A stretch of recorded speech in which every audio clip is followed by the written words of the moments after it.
Hello and welcome to the Board Game BBQ podcast, the only Australian board gaming podcast that isn't the only Australian board gaming podcast. My name's Dan and this is episode 181, and tonight my co-hosts are, well, they're the brains and brawn of the show, and I'll let you decide who is who. It's Mitch and Jules. G'day, fellas. Hey Dan. You guys can fight over which role you was both and Jules was nothing. Okay. Oh, we all know Mitch doesn't have a brain. All right. So as you guys know, this is the next episode in our Oceania Month, and we have some very special guests joining us tonight. You may know them from being regulars in the Australian convention scene back when conventions were actually a thing, or maybe you know them from their regular show on Edge Radio 99.3 FM in Hobart every second Thursday, or maybe from this. The Dicemen Cometh. Please welcome to the show, Mark, Garth and Leon, a.k.a. the Dicemen Cometh. Thank you so much for having us. We are so pleased to join Australian board game royalty on this amazing podcast. When are they showing up? Gone from nothing to stardom in such a short period of time. We can all learn from that. Well, I think we've got you to thank because you bowed out of the scene for about a year. So yeah, you can thank me for having a child for that. So there you go. We did a bit of a Stephen Bradbury, didn't we? You had a short hiatus, and in that little gap, we made 180 odd episodes. So we didn't waste any time. No, you didn't, but it's great. I mean, more content is good. I mean, we're now getting pretty long in the tooth, and we're Speak for yourself. 320, 325. Yeah, a lot of episodes now. But it's great to be back in the studio. Actually, it's really nice to. Unfortunately, I hate to say it, hang out with these two in real life. We all make sure that we keep a social distance of 1.5 meters, when we can. But in the studio, it's great. And as you would all appreciate, it's just a lot of fun. We started this thing 100%. Because it was about having fun. And now here we are a lot of years later. And for the most part, it's still a lot of enjoyment. That's great. Well, we can't wait to hear more about it. And we're gonna grill you guys with a bunch of questions that we've got for you, but also some questions from our community as well. We put it out to them that the Dicemen Cometh boys were coming on the show, and they've hit us up with a bunch of questions to ask you. And then we'll jump into the usual segments. We'll see what we've been playing. We'll talk about the bracket battle. We've also got the Board Game BBQ Awards that are currently on at the moment, with nominations are coming in from the community, and then we'll wrap things up with Swear and Oath. But just to kick things off, just after the invention of the wheel, you guys started your podcast.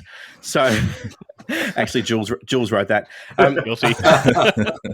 But there has been a lot of change over the years with the Dicemen. I think the original episode was Trent and Mark from memory. So, for those that don't know the history, can you give us a bit of just a quick synopsis of your journey from episode 1 to episode? What are we up to now? 305 or something. 325. Yeah. Yeah, so Trent and I and another mate of ours went off to BorderCon, actually, is what started the conversation. BorderCon 2013, can you believe it? And we came back all enthused. Trent had a previous career in radio, and so we came up with the idea of approaching one of the local community radio stations because they were advertising for people. And we went in the studio and pretty much straight after that, we decided we could make a podcast out of this if we just get the audio and stick it online, because podcasting was just starting to be a thing then. So Trent and I lasted about 50-odd episodes before we decided to bring in Garth, who is actually Trent's brother-in-law, and he was one of our regular gaming mates, and it was great to have the three people. It's a good dynamic. And then Trent bowed out about episode 80 or 90, I think it was. Yeah, but he probably mentally checked out, probably episode 51. I don't think he could really, put up with me being in the same space as him all that often. Yeah, Mitch has been running on fumes for the last year as well. So. Well, so you guys are doing the right thing by all being in different parts of Australia, or at least in your own different gaming rooms, whereas, we have to spend this time together because putting out an actual live-to-air radio show about board gaming and tabletop gaming, it's a challenge. You know, but what we really love about it is that it forces you to be on, because you can't just press pause. You can't just go back and fix it all in the edit. You've got to actually create content and try and not to go and and let's just do that again, because although there's not a huge number of listeners who may listen live for board gaming content, there's enough. We've had little runs in with just general public who said, oh, you're that person from the Dicemen show. And it's like, wow, that's freaky. And why are you in my lounge room? But, you know, it's okay. A taxi driver once said to Garth, "Oh, I've got a Diceman in the cab." Oh, really? And he was very scared straight after that. Yeah, but he let me out of the booth a little bit after that, so we were okay. And then look, after you know, Mark and I and Trent had been on the show for a little while, we had to fill the gap once Trent decided to check out, and that's where young Leon came in, or at least he was young when we started. Yeah, I was young at the time. I'm definitely not at all. And I basically came in because those lads were sick of playing with other people. So if they got me in, well, there's a fourth. And also, I spent a lot of money when I first started playing board games, as a lot of people tend to do. So I bought everything. So I'm pretty sure my library is the reason I'm still sitting here today. And Leon, you only recently had a baby, I think about a year ago. So you've actually aged 5 to 10 years in the last year. Yes, I very much have. And between that and the working I've been doing, I think in the last month I've clocked well over 200 hours in about 3 weeks. So, yeah, between that and the whole raising a 1-year-old, I'm older than this gentleman to my left, if people could see it. Put it this way, he's an old-ass man. I thought I secured those rights on this podcast, but I'm happy to hand them over. Hey, you young whippersnapper, you watch yourself. Can I also just ask, and maybe it's just the experience of having it done for so long, but you guys have just these amazing sort of radio voices. You genuinely sound like you're completely at home behind the microphone. Is that just something that's come naturally, or something that you've had to work at, do you think? Well, I don't know. It's not something I ever thought about. I have worked a lot over the phone, and people used to say to me when they listened to me on the phone, "Oh, you should do ads on the television," or, you know, that sort of thing. Now it's great because they say, "Oh, you've got a great voice. You should be on radio." And I say, "Funny you should say that. I am." And then he tells them the topic he talks about, and they go, Hang up. Look, I mean, I think we would have to, in some way, shape or form, credit Trent with that, because he is the actual person who has done radio as a previous career. So there is a skill set to it, but there's also a skill set to just try and understand that it's better to speak clearly. It's better to let those pauses happen so that you're not filling them with ums and ahs. And I'm sure the three of you have realised, if you're brave enough to go back and listen to your own episodes, particularly the old ones, you just go, wow, that was really scary and really bad. And do I really sound like that? And more importantly, that I think we've tried to eliminate is, I say the same thing over and over again. Whenever I'm agreeing with someone, I say exactly, or yeah, or whatever that one word is, and you don't hear anything else but your own little nuances. And that's a challenge to try and overcome. But again, like Mark, I've spent plenty of time talking to people, lots of time over the phone and lots of time face to face, and hopefully some of that skill set comes through in this thing we do. Yeah, we just embrace it. We say the same thing all the time. It's like repetitive on steroids. And I grew up as a drama student and a class clown because I had very bad penmanship, so I wasn't good with tests. And then after that, moved into retail and realised that a lot of customers would come back because I was enthusiastic. And also, I'm just a natural show pony, so here I am as well. Looking too, I think you forgot to say. I used to be. So I wanted to ask, now, so I don't need that. You guys have just mentioned that you started out in 2013, and obviously you've been involved in the industry since then. What are the sort of biggest changes you've noticed in the hobby and how it's evolved from 2013 till now? Well, there's lots of competition these days. I tell you what, lots of competition. But look, no, the reality is, it's never ceases to amaze me how inclusive and how enjoyable it is to be a part of this community. And for I think hopefully all of us, going out there and going to cons in pre-COVID life just showed us that there is this massive community that we're all kind of connected. But you've got to have those few unifying things, because so many of us game with the same group around the same tables every night or every weeknight or once a month or whatever the case may be is. But over the years, tabletop gaming continues to become more and more mainstream. You'll see more of these, used to be far out and sort of scary games in the backs of TV shows and at movies, and people who are not us are talking about them, which is great. But the changes are, as Mark alluded to at the start, podcasting in itself. There wasn't much going on when we started, and there was even fewer things going on in the tabletop space. I think the other big thing for me has been the emergence of the Australian board game designer, creator, publisher scene. So I'm pretty sure when we started, of course, Phil Walker Harding was out there, Peter Hawes was out there. They were designers, but they weren't celebrities in Australia. They were probably better known overseas than they were here.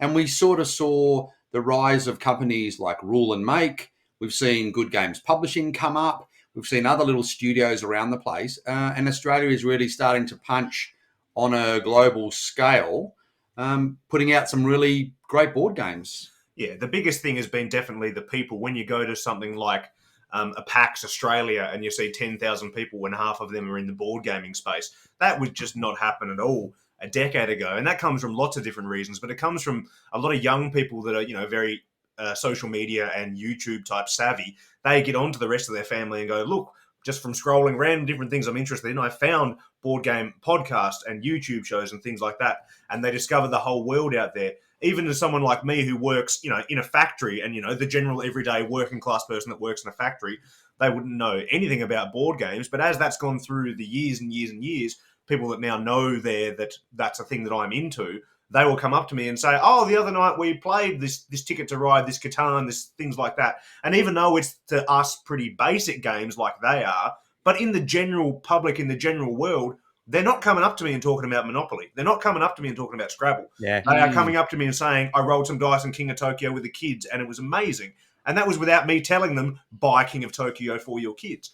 So the fact that normal everyday folk are finding that kind of stuff is just proving that it just keeps getting bigger and bigger and bigger. Absolutely. Yeah, I think it's only, in my recollection, at least, it's only been in recent years we've started to see those titles you mentioned, like King of Tokyo, start to make their way into your Target and Kmart type of scenes, whereas years ago, it was just Monopoly, Scrabble, and some Mousetrap and whatnot. Guess who? Yeah, guess who? It's good to see that starting to, seep into the masses. It is, but look, I mean, we're still at really early stages. Oh, yeah. And the one thing, personally, that I think is holding it back is those things we love to hate rule books. All of us can sit down and play Monopoly or Scrabble or Twister or any of these other games, and because we've grown up with them, we don't even open up the rules. There might be some house rules that, our families have used that yours haven't, but the thing is, sitting down and even trying to explain something as simple as King of Tokyo to a non-gaming family who's only ever seen those games in their supermarket, that's the challenge that our hobby has, I think. We need to really figure out some way to make that accessible. And thankfully, there's wonderful people out there like Rodney Smith who are doing that job for us and putting it all out there. But that's still, that, in my opinion, is the biggest change that we need to have happen for tabletop gaming to become absolutely part of a family everyday life. Yeah, and then once it goes from somebody like that's into board gaming, that watched, say, a YouTube tutorial that has then got, oh, I really want to play this game, and then takes their enthusiasm to bring it to their friends, to bring it to their family, to be able to go, look, just listen to me talk for the next 5 minutes. You don't have to watch a video. You don't have to read a rule book. If you can manage that, I promise you'll have some fun out of that. So, like I said, just to do with the general, how our vibe's been over the years, enthusiasm is key in everything, even with things like, relaxing board game night. That's what you've got to do to get it out there to everyone. Yeah. So just building on this discussion, you guys have seen the changes that have happened over the years. I wanted to ask, because you have that history you've been able to observe, where do you see or hope to see the board game scene in Australia in the next 5 years? Like maybe we'll have a major convention or more publishers pop up. What do you see? Well, look, I think we're still in the infancy in terms of publishing. And it was really sad when Rule and Make had to close down a couple of years ago. And for me, I think we're still primarily for designers focusing on those small to medium games. We haven't got a designer. Obviously, we'll put Martin Wallace to the side and we'll put Peter Hawes to the side because the two of them, they're fantastic, but they've been doing this stuff a long time. Yeah. You know, I would really like to see new up-and-coming designers focus on those medium to heavy games because that's where I love. But I think, you know, the way we're going, the trajectory is pretty good. And you guys need to take a lot of credit for this as well because we're all here, hopefully with that single purpose of making this hobby more mainstream, more accessible, more enjoyable, and more understood. And I think that's really, really something that we should sort of wear as a badge of honor. Because it wasn't that long ago that you'd say, I play board games. And then you have that uncomfortable conversation and they talk about you living in your basement and all of that kind of thing. Whereas now you can say it and you have people say, yeah, I played something and it might be Cards Against Humanity or it might be Catan or whatever the hell it is. It doesn't matter. But it's becoming more of a normal conversation as opposed to one to have, you know, behind closed doors. Agreed. I think also we may have a bit of a COVID hiccup because I think back to PAX 2019 and the tabletop area of PAX, the TGDA, the Tabletop Game Designers Association, had their area that was quite large where they had 3, 4, 5 little publishers, designers there every day and they rotated them through. That area had a huge amount of traffic in that PAX. And we've seen also Australian role-playing games come on with Fragged and hang on, is it Fragged? No, Fragged, yeah. Fragged, and then the Fragged Empire and all the move-ons from that. I think we have now seen a bit of a COVID hiccup where things have perhaps gone backwards. So I'm really excited to see, for example, what PAX is going to look like at the end of this year. It's just been announced in October 2022.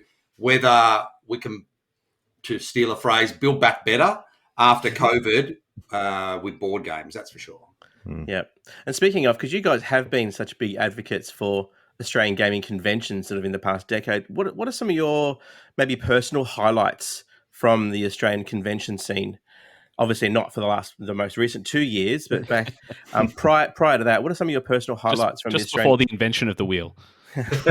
Well, I mentioned BorderCon, where it sort of all happened. I mean, that was where Trent and myself and another friend, Carl, we basically decided at our local gaming group that there are these board game conventions and we should escape the island and go and see one. And we went to BorderCon and we've basically been going to BorderCon ever since. I think I'm coming up to my 7th or 8th BorderCon when it happens again this year.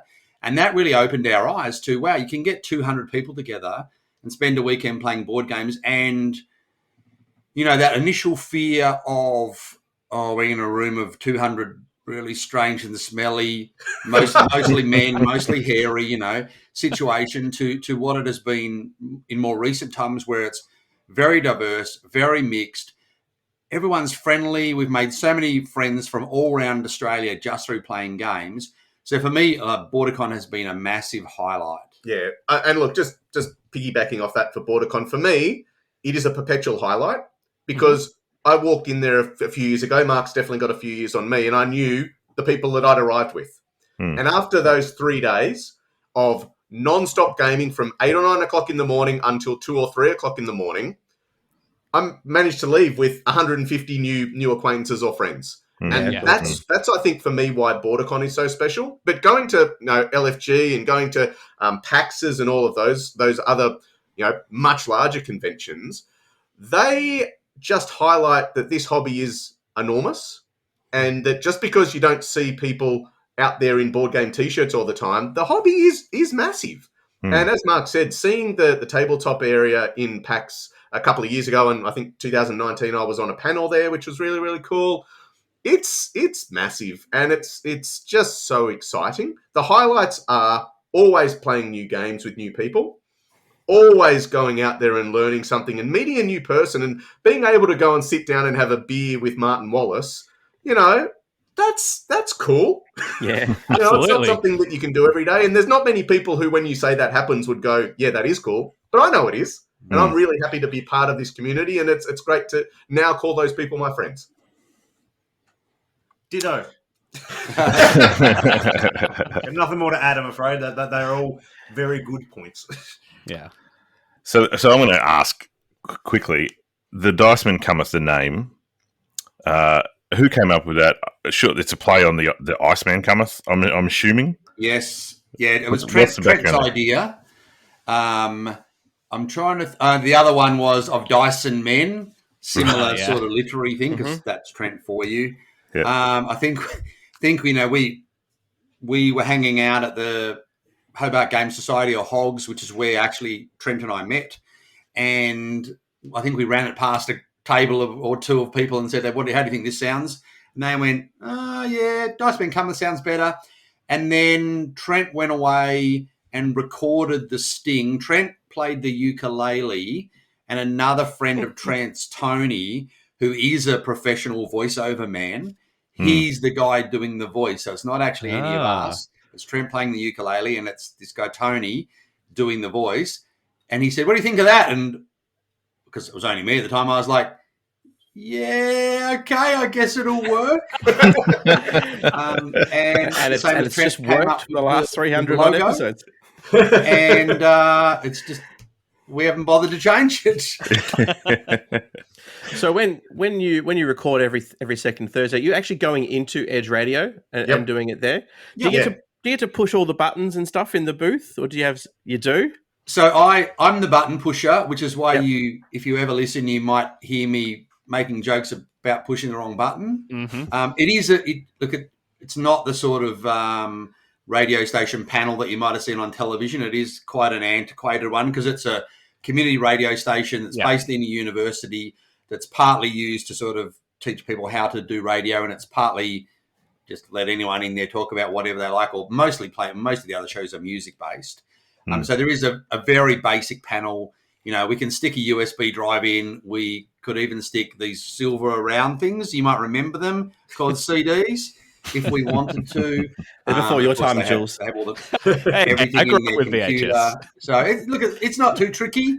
I still do make mistakes, but yeah, we're sitting in a studio around microphones now with a big glass panel in the middle. And look, in all fairness, that's why we stopped for a bit. Because with COVID, the first thing that happened is you couldn't go and do that. Right. And Leon and I continued for a little while, and we did it over Zoom. And look, that's fine. But the whole thing about it for us is to make an event of the episode. And by having the three of us go into a place that we would otherwise never go, sit around knowing that the pressure is on, because it doesn't matter if there's one person listening live, there are live listeners. So you want to put on a good show. And it wasn't just something we could replicate by doing it in our respective games rooms when COVID hit. And look, Leon then decided to make other use of his time and then have a baby. And that's, fair enough. Good luck to you. And I'm sure you had a lot of fun doing it. But he's now hopefully having a little bit of fun back in the studio. And look, Mark, it's good to have him back as well. He contributes sometimes. He pushes the buttons, which means he doesn't talk as much. And that's really nice. And with the music you guys play on the show, do you get to choose what you play? Because I've noticed, I see that, you do often put on like Tassie bands and things like that. And I think, is that your way to support other people in the community and lift everybody up?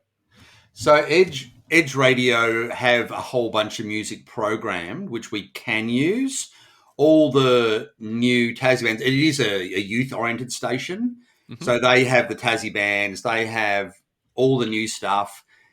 I have some music on my USB stick that's from my, 1997 iTunes account, things like that. So sometimes from Napster, wasn't it?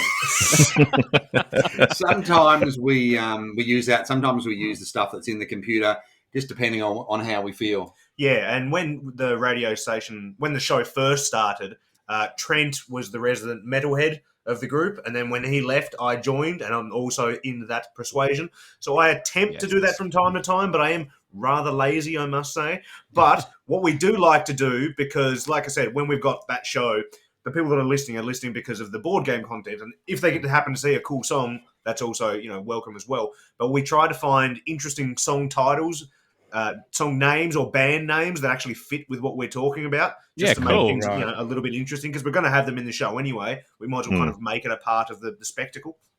That's good. I've never noticed that, but yeah, it's a good idea. So speaking of recent times, obviously you guys stepped away for a year. I imagine that was quite a difficult decision given your influence and involvement in the community. Do you want to talk about your thoughts and feelings at that time when you made that decision? Well, Mark, you were the one who left first, so I reckon you should go. Yeah, we didn't get much of an explanation ourselves. This will be interesting. Yeah. All right, we're all going to listen very closely. Yeah, We're going to open some old wounds here. Interesting. I think it has something to do with you getting married. That was months later. I don't know what his excuse was. I think for me, I mean, Garth has talked about the atmosphere in the studio and that buzz of doing a live show, and the fact that we weren't doing that anymore, and I think it wasn't on the horizon. I mean, who knows when we were going to get back in there. I just felt like it was time for me to walk away. I wasn't playing a lot of games. I mean, we weren't seeing a lot of each other. I wasn't playing a lot of new games, and I sort of felt like I didn't have a lot more to contribute. I think that's where I was at. Yeah, and Garth pretty much would have happily stayed on, so I was kind of the reason why the entire show came to a screeching halt, mainly due to the whole baby scenario. But the reason it kind of came up was because, as I said, I was the young guy when I first started. I'm now in my early 30s, which is still young to these decrepit old fools. But the reason me and my wife didn't have a child until later in life is because we wanted to take care of ourselves first and do the things that we wanted to. We felt that earlier in our life we didn't feel that we could give 100% to a child, so that's why we didn't have one. And that is pretty much the exact same thing when it comes to the radio show. At the point when I knew that I was going to be a father, I knew I had to focus on that. I knew that wanted to be my 101% priority. I didn't want the show, not that I probably would have dipped in quality, but just the idea that I kind of went, I've got to do the show again this week, which does still happen from time to time, don't get me wrong. But I didn't want it to be like that and to come across to the people. Sure. So it was best to kind of put it on hiatus for a while. We knew it was never going to probably go away completely. So we knew we were kind of planning to come back at some point. But also, as you've probably noticed just from hearing us prattle on in the last half an hour or so, that when we've listened to your show in the past, you guys, a lot of you are big fans of playing online and playing board game solo and stuff like that, which is great. And a lot of people in the hobby are like that. But for us, we dabble in that from time to time, but we're very much social butterflies. We play this, we do this for the getting around the table with friends, meeting down the pub, having a drink, playing a game, going to a convention, meeting new people. That's kind of where it's at. And as Mark said, at home, interviewing designers and stuff from around the world on Zoom is awesome. But I am still just kind of sitting in my house, which is all well and good. And it's very hard sometimes to go, I could just be in another room right now where there's a TV and a PlayStation and a hot wife. I could be in there, but now I'm in here talking to these people. I'd rather be out at the pub doing that. So that's kind of where it came about. And I'll just throw my couple of cents in because my story is much shorter than these guys. And feel free to edit. But look, I'm lazy. So Mark does the buttons. Yeah. Leon did the editing. So all I had to do is turn up once every week or so and talk. And when Mark left, that was wonderful. And he did it for his reasons, which is totally fine. But Leon and I carried on. And listeners would notice that the show really did change because we focused on getting designers to come and chat with us. So every second week or every week or whatever, we were having a designer like we are now, sitting around a computer and having a chat. And that was awesome because it was a really different type of show. But there's only so much you can do that. And again, as you know, you're dealing with time zones and you're dealing with other people's schedules and all of that. And that becomes too much work. And I don't want to do work. I want to do fun. We got into this to have fun and to get free games. And basically that's it. Now, we're still having fun and free games turn up and we love that. We have to thank our sponsor, LFG, for that recently because that's wonderful. But like a lot of podcasts and a lot of radio shows, we get the review copies, we play them, we say we like them or we don't.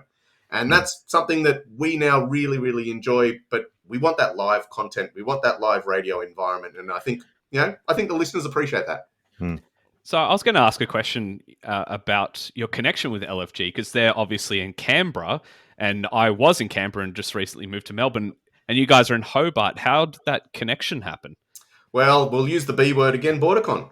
Charles, who runs LFG, he is an unassumingly remarkable man. And you first meet him and he's about 100 foot tall. He's a basketballer. He's very, very astute. But you're not going to get much out of him until you finally crack that veneer. And look, the investment that he puts into the Australian tabletop hobby in the Toys and Game Expo, in LFG, that unfortunately isn't going to be going on in Sydney anymore, was remarkable. And the fact that he was keen to work with us, keen to support us, is something that we're grateful for. And I know I can't wait to sit around and play a game or two with him in BorderCon, because he's the game supplier there. We go to CanCon, or at least have gone to CanCon a couple of times, which is great. And now Essen Unplugged, which is usually happening in Canberra, October, November time, and hopefully it happens this year, is another one of those really small but really enjoyable conventions where it's not hanging out with strangers. You walk into the room and you already know the people there, and that's lovely. But Charles, 2 thumbs up, and look, as a sponsor, you couldn't hope for more. Yeah, absolutely. I mean, I had the pleasure to go to Essen Unplugged one of the years I was in Canberra, and was a frequenter of his store. So absolutely, he does the wonderful things for the hobby.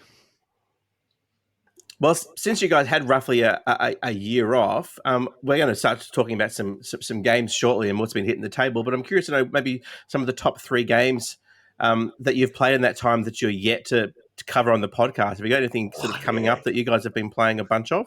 That's one of the things that I really like about your podcast, actually, I'll say, is because as you mentioned, you do play the games together. When you're reviewing a game or when you're sort of doing a deep dive into a game, it's not just the rules and the mechanics and the components, but it's those moments that you had while you were actually playing together that you relive them on the podcast. I think that's actually what I really, really enjoy about your show.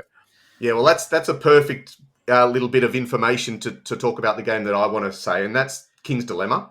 Because we played the King's Dilemma start to finish, and Leon wasn't part of the group for that. We had a couple of other people involved, but Mark and I both played it, and we finished it.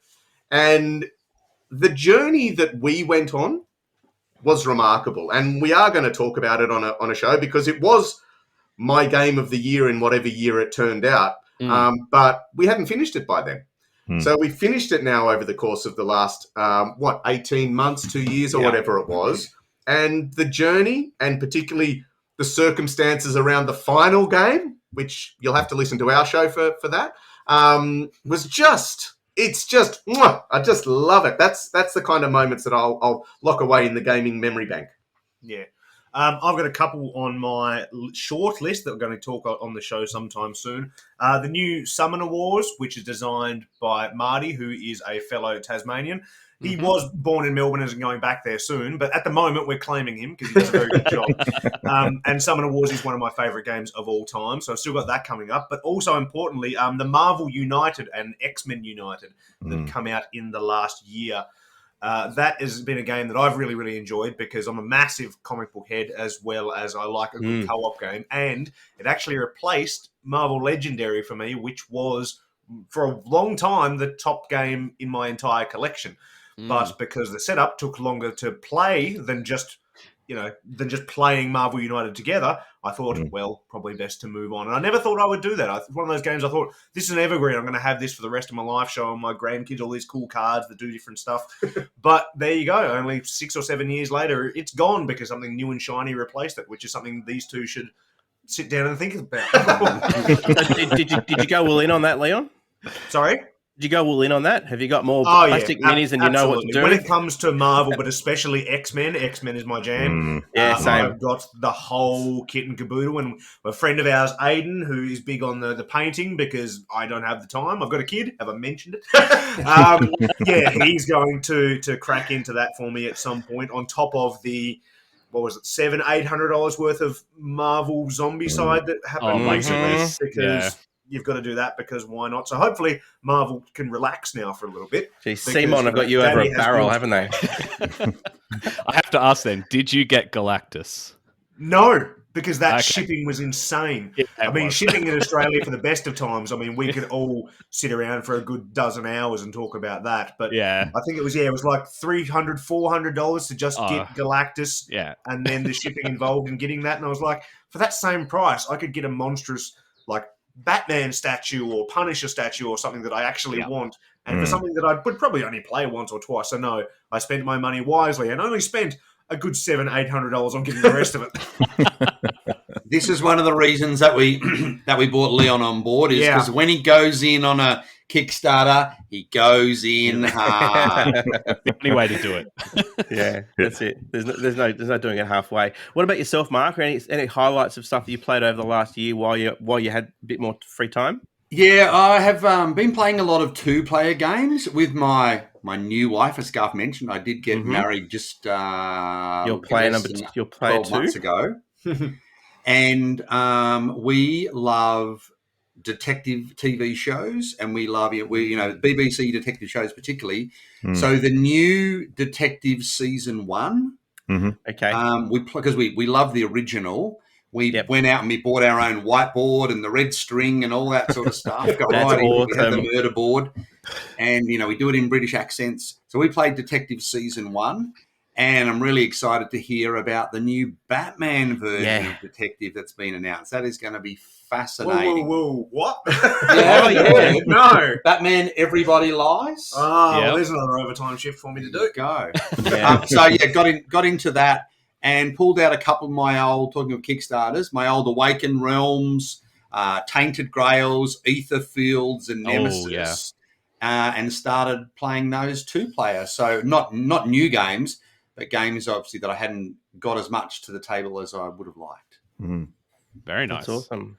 We might just put the Q&A sort of part of the show. Just put a pin in it for now. I'm sure we've got other things we can grill you about. But while we are talking about games, and speaking of segues, look, there's a segue there. I might just go around the rest of the table. Mitch, what have you been playing lately? So my lately, all the games that I want to talk about today has just hit Kickstarter. It's made by the designers of two, in my opinion, of the best roll and write games that have ever been made, in Fleet the Dice Game and Three Sisters, and that is the new entry from Motor City Gameworks, Motor City. Yep. I was lucky enough to have a prototype copy sent to me for some playtesting when they were sort of in the preparation phase for that, and so I got a chance to play it. Jules had a go with us as well. Yeah, I did. We had a crack, and it's for those who are familiar with Fleet and with Three Sisters, if you're expecting more of the same, I think you'll be shocked, because it's not. They've taken a bit of a turn with this one, and it's really down to a sort of, it gives me that feeling that you get from a Euro, where you're thinking, I need to plan not only this turn, but I need to think about what then my next turn will be, and possibly my next turn after that, because it's really tight. You have to have that sort of vision for your game going forward, and if you don't, it will wreck you completely. I think when we played with Jules, I think there's 8 rounds, and by round 5, he said, "Hang on a second, I don't have any points yet." Yeah. So it definitely is one you need to play a few times to sort of figure out where everything is and have a plan going in. But that to me is great, because I think, to be honest, if they came out with another similarity to Fleet and Three Sisters with just a different artwork on it, it'd probably get to the point where you go, okay, we've seen this before, and it doesn't really wow me as much as I was hoping. But this is, as I said, this is a bit different. And for me, who is someone who's professed to not like tight games because I'm not smart enough usually to play them, I was a bit shocked that I really sort of did enjoy it, because it is punishing. It will shake you up a bit. Until you get the hang of it. So yeah, it's really, really cool. If anyone hasn't checked it out, check it out on Kickstarter now, because it's only about, well, it's $29 US, which is probably about 300 Australian dollars. And then $4 million shipping. Yeah, exactly. But actually, on the shipping, they've done a really great job, and I know a lot of designers these days are really getting pumped with that shipping, because all that ocean freight and stuff has jumped so high up. But they've subsidised the shipping, so shipping to Australia, I think, was $10 US. Wow. Yes, it was what they've quoted. Now, obviously, that may change in the Pledge Manager, but I think they're a great outfit. They're really about the community and that roll and write genre. So definitely check it out. For those that haven't seen the Kickstarter campaign, can you give us just a quick rundown of the theme, obviously without getting too far in the weeds? But... Yeah, so Motor City, it's based out of Detroit, because the guys from Motor City Gameworks are all based in Detroit, and they've got that connection to their city. So it's about a car manufacturing plant. So when you're rolling and write, I'll give you a bit of a rundown how the game works. So like in Three Sisters, you have a action board. At the start, I really like the introduction of that in Three Sisters. Yeah. So you'll roll a series of dice, just a number of dice, and then they go onto the action board, which is essentially just a grid. Based on what number they roll, they'll go into different positions. Then you take turns drafting those die, And from where you draft the die, there'll be a bonus action underneath the die from where the place it was on. And in the column that it was in, there'll also be an action to take. Now, when I say those actions, they're effectively a track. And each the score sheets are divided up into tracks. So there's a test track section where there's 3 different little test tracks that you've got to make your way around. There's an engineering section where there's I think there's about 5 different engineering tracks that you can work your way up. There's what's the other one? It's like a production track, which is a track on steroids because it's sort of one track, but then it has these branching trees. Splits. So depending on which way you're going to go for, you've got to, and that's where some of this planning comes in. So you're not going to get to all of them. You're just not going to get there. So you've got to decide, will I go to the first track, which is easy to get to, but doesn't give me victory points, but it'll give me bonuses in terms of achieving other victory points, or do I stick on the track longer and get towards the end, which will be more victory points? So that track kind of is a bit of a hybrid track. It breaks out into a bit of a tree, and then you have this other thing that I just can't get out of my head, which is your speedometer. Yeah. And on the speedometer, there are no bonuses. There are no little things that will get you advancements on other tracks or anything like that. It's just one track that goes up, and at the end of every round, however far you've gone up the speedometer, you just get points. So they compound every round. So it's really, really, really tempting to just go, oh, 3 points. I'll just get those 3 points because they're points that I don't have to do any other work for them. Put your foot down. Just put your foot down on the accelerator. I'm going to get points. But then you realize, well, that's only points I'm getting, and everything else is now suffering because I've put everything. And yet I can't look away. It's always they're pulling me, going points. So that's essentially how it works. There's another little kink to it in that you also roll a red die, and with whatever roll the red die comes out, you cannot take that action that round. So if it comes out and it's the test track, well, you can't take actions on the test track that round.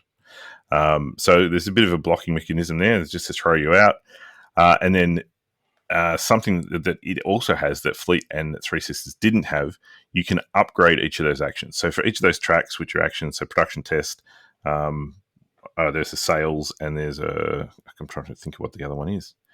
There's 4 of them. Engineering? Yeah, engineering is one of them. You can upgrade them so that then if you choose to not take your turn and increase the track that round, but use that turn to upgrade it, then from every time you take that action in the future, you can cross off 2 boxes on that track instead of 1. So then you've also got that whole, sort of advancement, almost RPG-ish in upgrading your abilities to make your moves more efficient in the future, but it costs you a move to do it now. So yeah, look, it's really good. As I said, with the pedigree that those guys have come from, the designers, I don't think you can go wrong. It's a great game. So yeah. What did you think about it, Jules? You got anything to add? Yeah, like you said, I think it's just really different from their other stuff, and it's very tight. It feels more Euro-y. And look, for $29 and $10 shipping, I think you're going to have a good time with it. Yeah, it's funny. I mean, I'm sort of Kickstarter friends with a bunch of people in our podcast in the community, and when it launched earlier in the week, you just see so and so's backed it, so and so's backed it, so and so's backed it, and everyone's sort of jumping on board. Yeah. So it might be a race to sizzle on the show when it finally comes, because we'll all have it. We'll all have a copy of it. Did you guys get into many of the roll and rights like Fleet or Three Sisters or any of them? Oh, not hugely. We played a bit of Cartographers and a few other Welcome Twos and all of those kind of ones. I mean, for me personally, it's not a genre that I find exciting. So I'm looking for that one that's actually going to get me into it. And the memory that I have that I really wasn't a fan on was actually when we played about an 8 or 12 person game of Welcome To. And I just felt that all I needed to do was copy the exact move of the person who was doing best, because there's nothing that can stop you. You just sit there, and if the 2 people do exactly the same thing, there's a very high chance they're going to get almost the exact same score. So I've really liked Cartographers. I think that's a pretty good one that I would happily play. And I think Mark, you laminated and got it a bit prettier, which is nice. But for me, no, not yet. So I'm curious to check this one out, because I was going, that sounds like Kanban EV. So let's just put those side by side and compare them. So, if I can scratch that Kanban itch, but in a roll and write, then maybe that'll get me hooked. Yeah. Or in the meantime, maybe check out Three Sisters or Fleet, too, because those are at a little bit different, I think, in terms of What are the Motor City Gameworks call them? Loaded rolling rights, because they're sort of more towards that sort of heavier.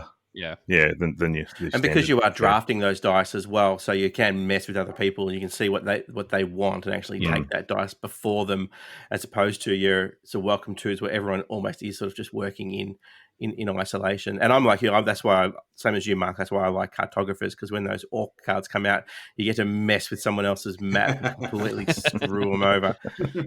That's my favorite. Well, thanks, Mitch. So that's Motor City.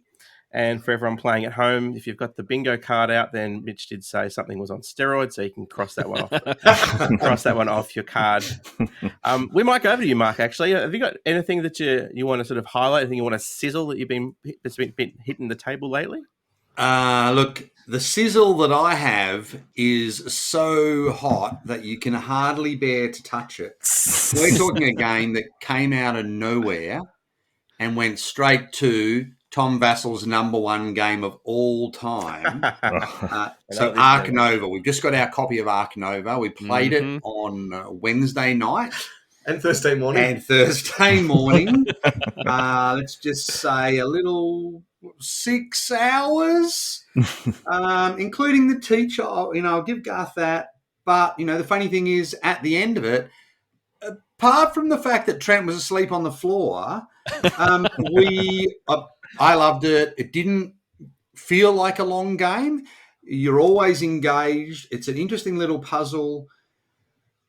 I still, I posted a photo a while back and I said, "Oh, look at this game. It looks like one of the Lacerda games before it's been sent off to Eno Tool to make it look nice." I saw that comment on Instagram, yeah. And I still stick by that because it's a bit of a mess visually. It just seems to be all over the place. It doesn't have the beauty that, that those Lacerdas are a classic example, but it still works. There's still a lot going on. There's still a lot to think about it.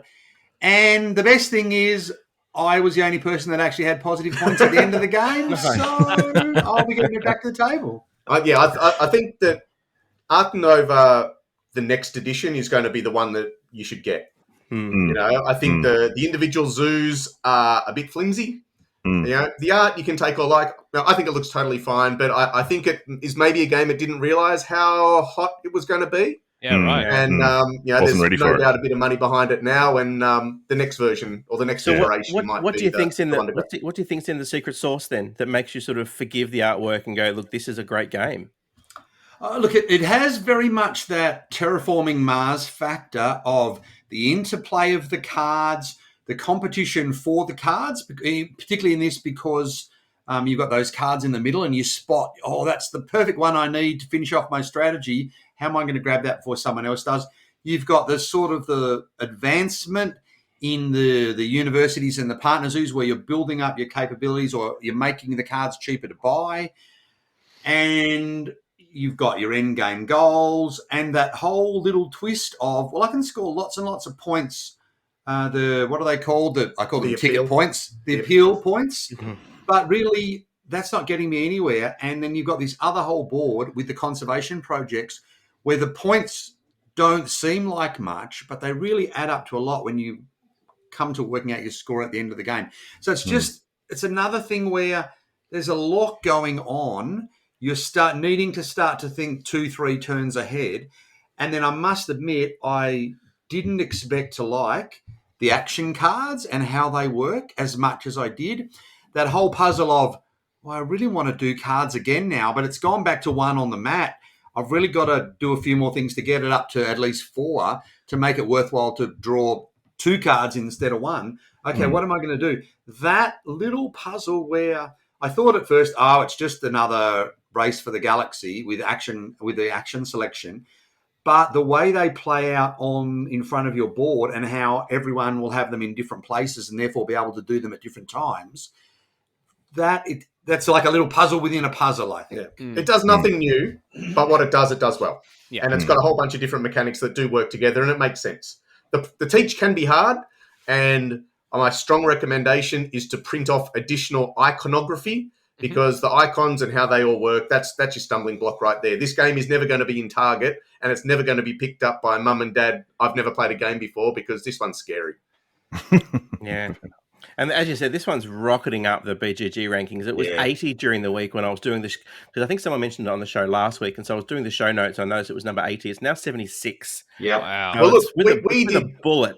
Yeah, we did a similar thing a couple of weeks ago and a couple of weeks ago before that, because the couple of games that we were talking about, Dune Imperium particularly, it's just skyrocketed. It's only been out a little while, and it's what was it, in the top 20 or some It got up to 16. Yeah. 16, yeah. Yeah, and it's probably higher now. It's just it's too quick.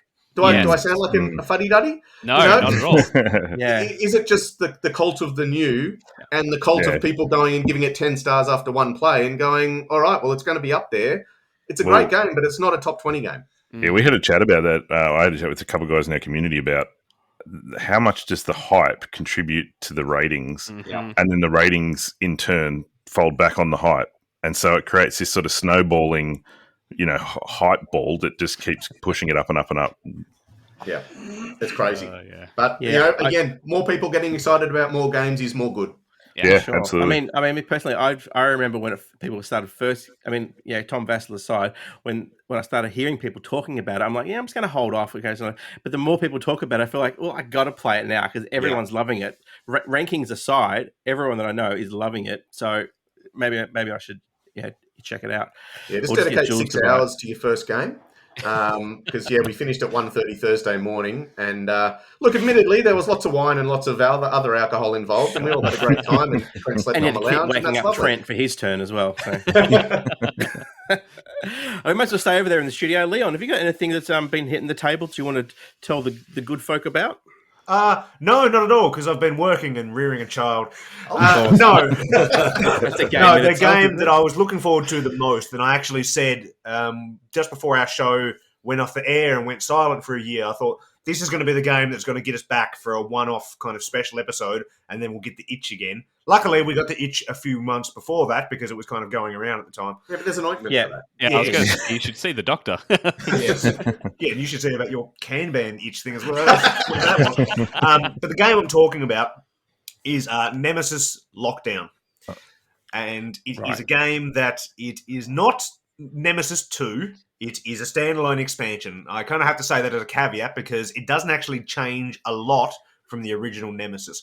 However, didn't really need to, because I think when we played Nemesis that 2 or 3 years ago, I think it was all of our either number 1 or number 2 game of the year. And when it comes to thematic board games outside of the World War I awesome card game of The Grizzled, I think Nemesis is the most thematic board game I've ever played, because it does everything it's supposed to do in terms of, I mean, we can say it because we're not under copyright. It is Aliens. It is Aliens, the board game. The film's Aliens. This is what it is. And there's various different bad guys you can go against, which are different kinds of aliens from kind of different kinds of famous properties, things like Dead Space and Event Horizon and things like that. Not technically, of course, due to copyright, because they could still be listening. You never know. But that is what it is. And the first Nemesis did that really, really well, and they had a cool mode that you could play after playing Nemesis, even though it was a 3 or 4 hour game, called Aftermath, which was a group of like smugglers and mercenaries coming onto your ship, your board that you've just played, but things are slightly different. You're looking for survivors, you're looking for things, which is just an excellent idea. And the fact that a game that goes for 3 or 4 hours, you do then want to play again for a couple of hours after it, shows you kind of how good it is. And Lockdown's the same thing, that it just adds more to it, and you can pretty much take everything from the original games, all the characters, all the aliens, all everything, and you can play them in the new version of Lockdown. It just makes things slightly harder because obviously the game's not quite built for them. And harder Nemesis is great because it's so easy. Yes, it's not the simplest game. Need to die harder. So what does the Lockdown element bring to the game then?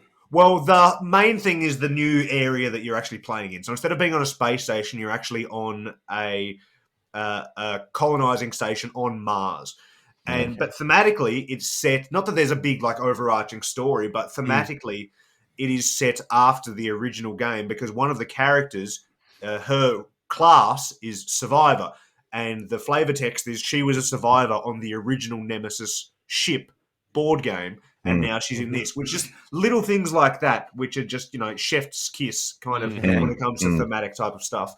So you're playing on this colonizing station. So instead of being on a spaceship that you're kind of trying to hope it goes back to either, Mars or Earth or somewhere like that, you just here and then shock horror, big scary aliens have turned up. And you've got to try and get into an escape pod or get out of there, or you're going to try and get to the exclusion bunker where they're not, and try to get to your local survivors. But like in the previous game, it is semi-co-op, which is normally a very big put off to a lot of people. That's quite. I was going to ask you about that. When you played it, when you played it as a group, did you play with the semi-co-op? Because that absolutely polarizing. We do very much like the kind of screwing each other over kind of thing. That's very much our gaming group in a nutshell.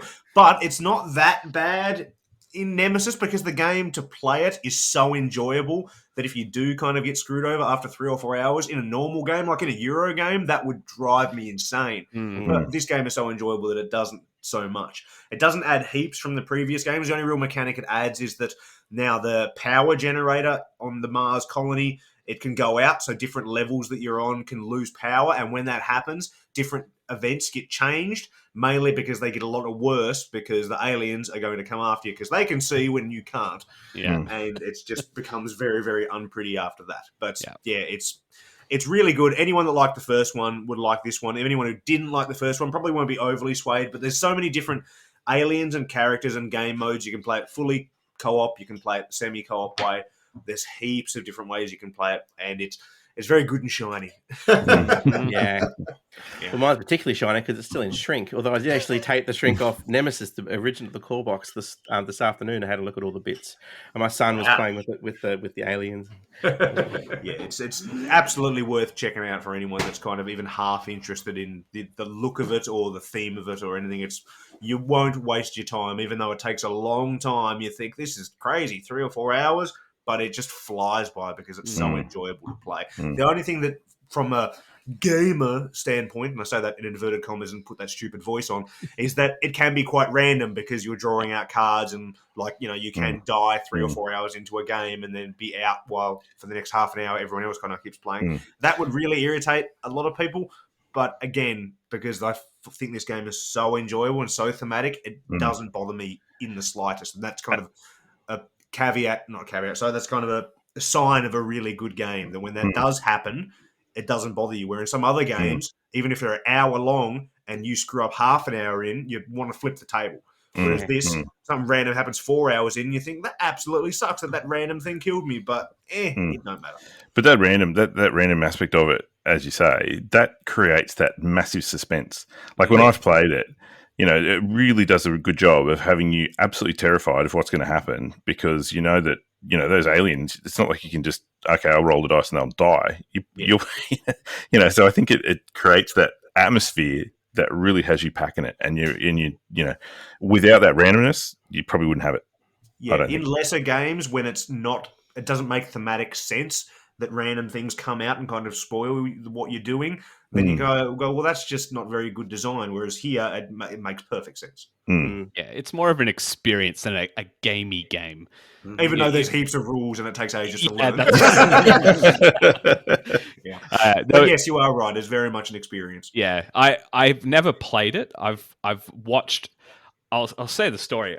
At the last Melbourne game day that we have, I watched a brief moment. I was just passing by a table and someone pulled out one of the tokens from the Nemesis bag and they pulled the queen.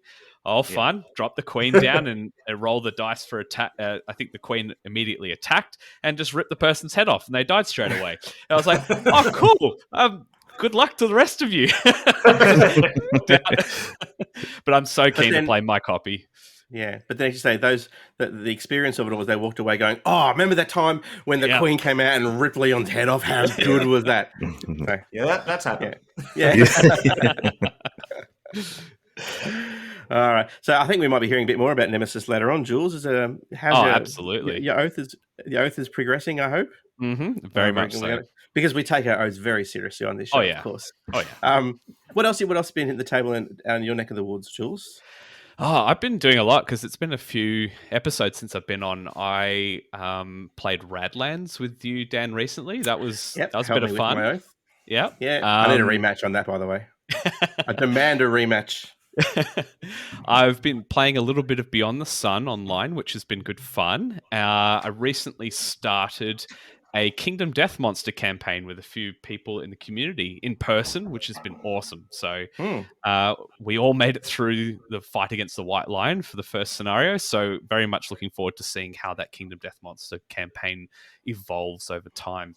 But I've also been playing Libertalia, Winds of Galecrest, the new Stonemaier game, which we were lucky enough to be sent an advanced copy of. So thank you to Stonemaier Games for that. And I've played it a number of times at all different player counts. I've done it at 6, I've done it at 3, and at 4 player as well. We played 4 the other night, yeah. Yeah, so I've gotten a good spread and a feel for what it's like. Now, this is a remake of an original game called Libertalia, which I believe was 2010, that version, or thereabouts, probably about 10 years ago now. And there's some minor tweaks which they actually list in the back of the rulebook what they've done to revamp this board game. But it's really, really simple and it's really, really fun to play. Basically, you're pirates on flying ships. The theme has changed a little bit since the original.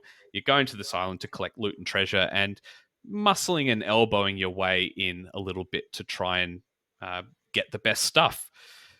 Basically, you're playing, it's a hand management sort of game where you all are dealt a number of cards which are the same for every person, to which then you are going to play those to the island and basically put them in number order and resolve some effects, and then go in reverse order to collect the loot and resolving some effects. And that's pretty much the game. You collect stuff. Some treasures will give you positive effects, some give you more money, some make you lose money or do bad things to your crew members. And you're just trying to get the most amount of doubloons or money by the end of the game. I think you're supposed to say "R doubloons." R doubloons. But I think for me, and I've talked about this on our review on YouTube, I think this game does really well of what it's trying to be. It's not supposed to be a big, heavy game. It's just trying to be light, fun, quick, easy to teach. And I don't know what it is about the game, but every time I've played it, people get some bad sailor mouth going on. There's all kinds of words going around. Just in keeping with the theme, isn't it? Because there's going to be loads of moments where some of the character cards that come out will be very aggressive and kill off each other's characters or swap things around or steal some loot before other people can get to it.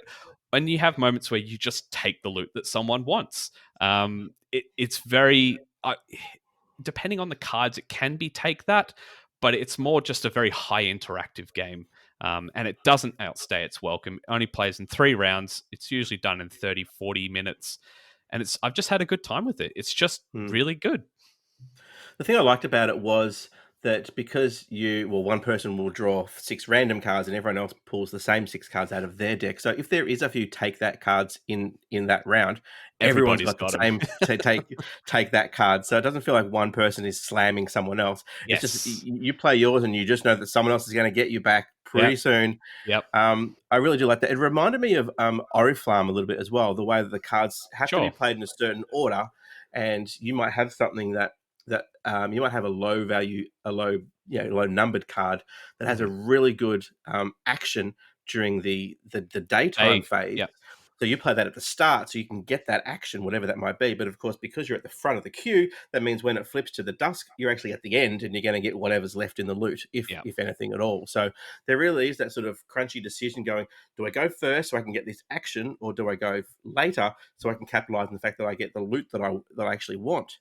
Yeah. So yeah, really enjoyed that. I'm curious, what did you guys think about the change in the art style? Look, I neither take it nor leave it. I think it's very nice art. But I've only seen the box of the original, which is a bit more the dark, grungy, dirty pirate sort of look. It doesn't bother me here nor there, but yeah, it's very well done art, that's for sure. Yeah, as I was a fan of the original because, I still have it, and it's a game I haven't played in many, many years, sadly. But that's kind of the way it goes with buying lots of games, sadly. But when I heard that they were reprinting it, I was like, awesome! That is one of those games up there with something like, say, a Quantum that I've wanted them to reprint for so long because everyone in the hobby should get get this around the table. And then I saw the new art for it, and I went, it's fine, I suppose. Yeah. Like it's not bad by any means. But No. like, there's so few pirate games, even still to this day. There's still not heaps of them out there. So I just wanted it to be, dirty and grimy. But I guess that's probably not going to sell as well. So as long as people are playing it, it's still the base mechanics. You get the same feeling and enjoyment of the different cards, but having the same ones as everybody else. I think it's, as long as people get it to the table, I'm happy. Yeah. It was one of the ones that back in the old Hobart Game Society days, you could break out because sit around the table with 5 strangers. It's easy enough to explain. Mm-hmm. There's lots of interactivity. There's lots of fun and laughter. I am an ex-naval person, so I'm pretty good with the sailor mouth. And, look, it never failed once for me. Yeah. I think that it's going to do well. Just because of those factors that we've touched on. It's quick, it's really easy to teach, and the artwork might appeal to more people for this new version as well. But I haven't seen the price. I think it's retailing for 80-ish. Personally, I feel like that might be a little on the high end for what you get in there. I'm not so much a fan of that. If it was perhaps around the mid 60s, I think that was fair. But I will say the loot tokens are really nice. They are basically the Azul pieces. They're nice, chunky, plastic resiny type pieces.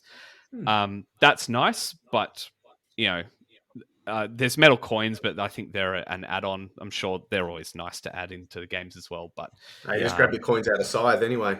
Exactly. Exactly. But I think if the game sounds like something you'll really love, then hey, what does price matter? We spend $800 on Zombicide stuff. Galactus. I just broke my postman's back with a all-in Nemesis just dropped off last week. So, all right, so that's Libertalia. Keep an eye out for that. I think Jules, you've got the review on our YouTube as well. Yes, I do. And Leon, we'll keep an eye out for the Dirty Buccaneer version coming soon, hopefully. There's no need to call me that. There's a joke about Buckenhead somewhere in there as well, but we'll move on. Garth, you're last up. What can you tell the people about that's sizzling on your table these days? Well, because I play most of my games with one or both of these guys, I do think their choices are really good. And what was similar about those choices is they're long games, but you never feel like you're bored because you are invested in everyone else's turn. And that's something that I don't care if I'm playing a long game. If I'm invested in what I'm doing and I'm invested in what the others are doing, then that's great. I'm sucked in.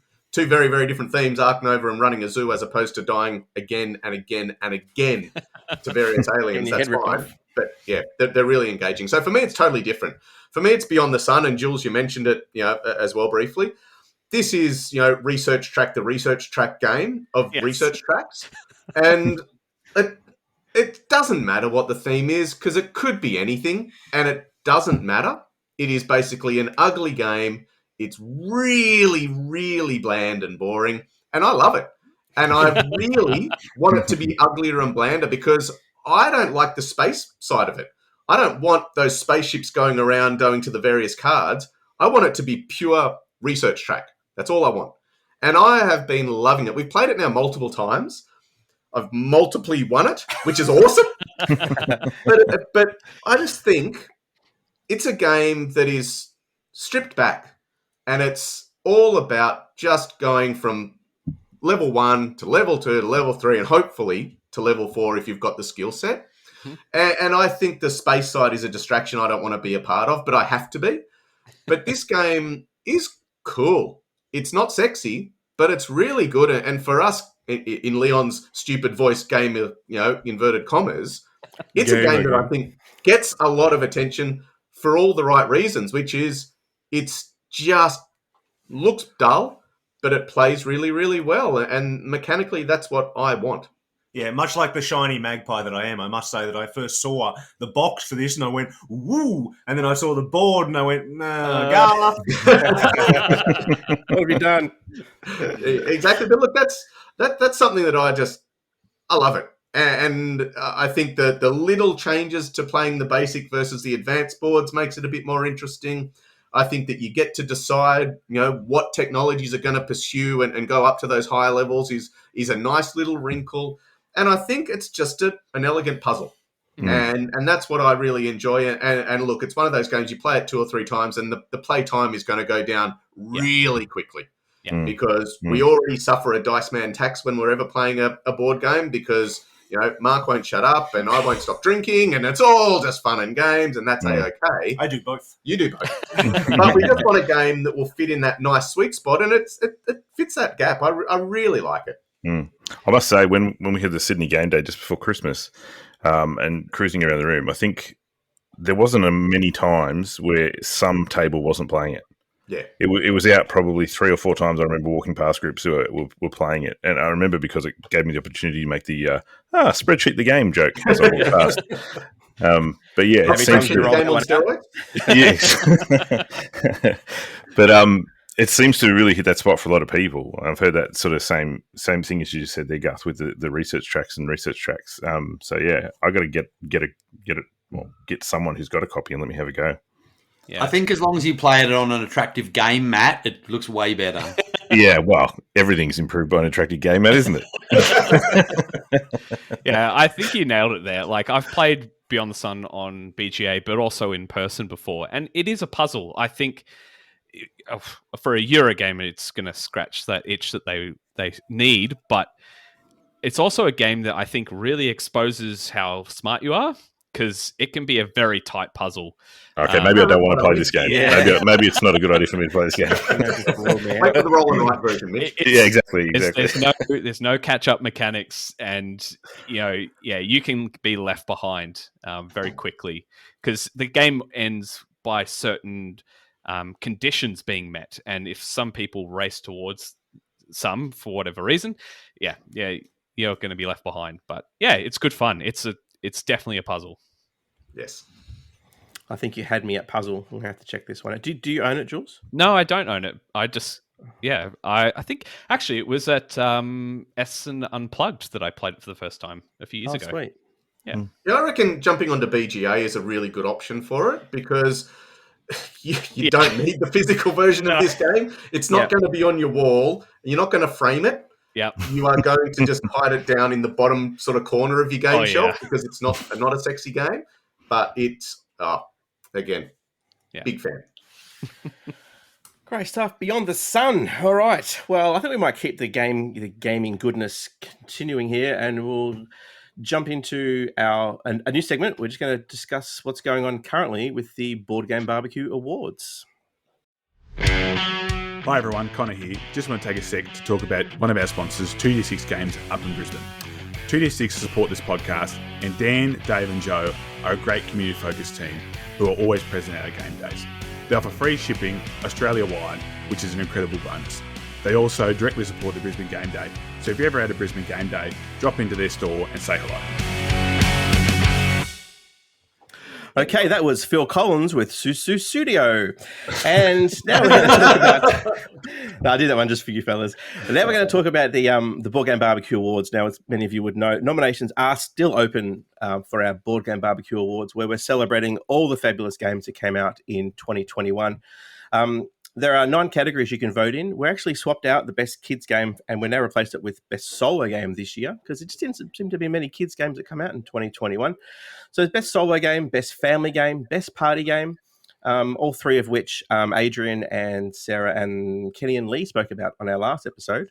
There's also best light game, best medium weight game, heavy game, then best expansion, best artwork, and of course, game of the year. So what I thought we'd do tonight, fellas, is just have a quick roundtable discussion on some of your favourite games from last year that fit into the best light, best heavy, and best medium weight games. And I'm actually going to go first because I've got a couple of favourites. I actually didn't think I was going to have that many in the light game. And just for point of reference, we're kind of going anything that's a 2.0 or less on BGG. Yep. And don't get me started on the BGG weight rankings. I had a bit of a rant this afternoon. About it. How Marvel Champions is heavy, whereas Sleeping Gods is medium, I have no idea. I think it's just by pure mass. Because there's just so much Marvel Champions. It's literal weight. Look, one of my favourites that came out, and it's would probably get my vote, is the Initiative from last year. I've never played a game that was so really focused on code breaking and that sort of the puzzle element. I've fully enjoyed the Initiative. I still haven't finished it. I've been dipping back into it every now and then. I'm getting close to the end, and I promised Mitch that I would pass it on to him once I finish it. But for me, that was one of the standouts. And there's a couple other small games that probably don't jump to people's to the front of people's minds. So I just wanted to mention Kabuto Sumo was one of the games that I kickstarted and it arrived last year, and I was pleasantly surprised how fun this game is. My son Jack, who's nearly 7, still asks to play it every now and then. He wants to play the insect pushing game, and it is just such a fun little sort of easily accessible sort of. I suppose it probably could fit in the family game category as well, but that's a great little game that we've really enjoyed. And the other one I wanted to just give some short shrift to was it the one that all those games are going to lose to, which is Cascadia?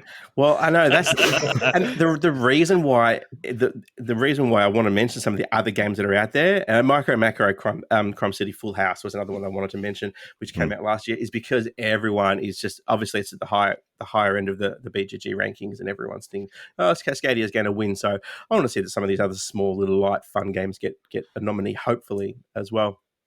Mitch, have you noticed anything in any standouts in the light games from last year? Well, look, I'm on the Cascadia bandwagon because I backed that game because it was cheap. Like 100%. I looked at it and I went, it doesn't look like much. I don't think it's really going to tick too many of my boxes, but it's like $35 and it looks pretty. There's colors in it. That'll do. I backed it. And when it arrived, I was like, oh my God, this game is sensational. Like it's not super heavy, or obviously it's not heavy, it's in the light category, but it just gives you that puzzle. And even solo, like it's super easy to do solo. It's not different to the main game really at all in terms of the solo play. It has absolutely solidified itself as my gateway game for non-gamers. If I have people over and say, hey, you want to try a game out? Cascadia, bang, hits that mark perfectly. Everyone can play it. There's colors, there's animals, there's, it's patterns. It just nails everything. It's such a good game. All I'll say is amen, Mitch. Like, it my go-to light game every time. I don't know. I something I haven't been able to. Yeah, look, it's okay to be wrong, Dan. It's okay. Hey, I take the road less traveled. I danced a bit of my own drum. But I don't know, something about it. I didn't love it as much as you guys did, and I don't know what it was. I have played it again since, and I just went, it's a fun little puzzle, and I enjoyed it. But just what about Dicemen? What about yourselves? Have you got any light games? One of the ones that jumps out for me is absolutely Land versus Sea. Of course, by Good Games Publishing. Our first episode back, we pretty much did almost the whole episode on that, and it really.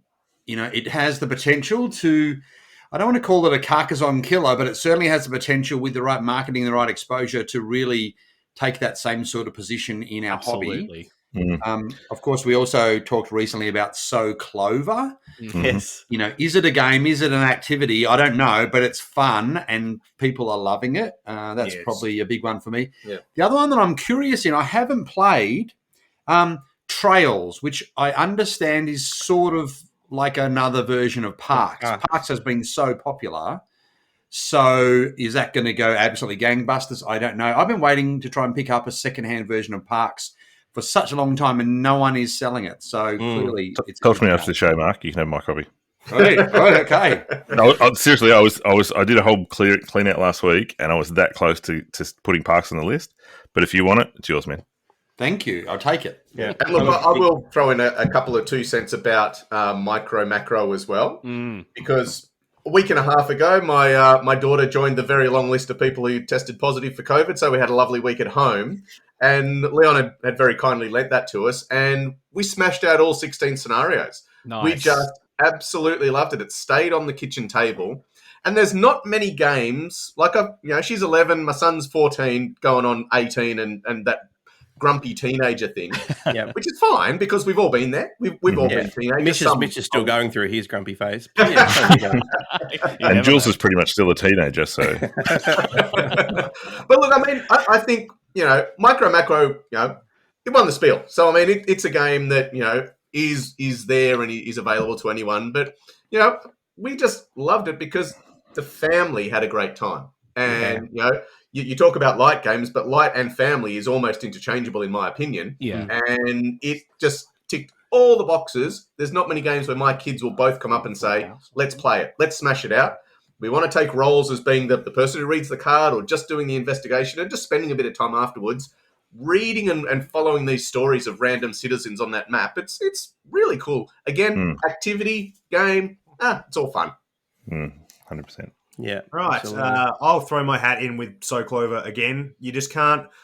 A game that is just absolutely hilarious cannot be understated. When it comes to a game like, say, like a Monikers and a Telestration, regardless of whether you're the biggest heavy Euro game player in the world, you need to have games like that in your collection, especially for people that aren't really into games, because they will play that, they will find it absolutely hilarious, and you're much more likely to get them to play the bigger ones because of something like that. Yeah. Another game that me and Garth played recently, which I'm assuming had probably been the lightweight, I don't think it'd be classed as medium, is Blitzkrieg, which finally has made its way after a few years of people on YouTube from America saying it's really good. It's finally made its way to retail around the rest of the world, and it says right on the box, it says World War II in 20 minutes, and that's exactly what it is. And it's really, really fun. It's really, really simple, and it was really enjoyable. And it's got the lovely double-sided board technology, as we like to say. And on the back side of it, there is a completely different way to play, which normally I kind of go, just give me more of the original way, please. But that extra way you can play it just tweaks things just slightly, but makes it really interesting. Yeah, cool. That's a great call. Any standouts for you, Jules? Look, Cascadia is the one for me. End of story. Yep. Alrighty. Can't argue with that. All right, we'll stick with you, and we'll move on to the medium category, the medium weight game. So pretty much anything that's between 2.0 and 3.5, I think we're calling medium weight.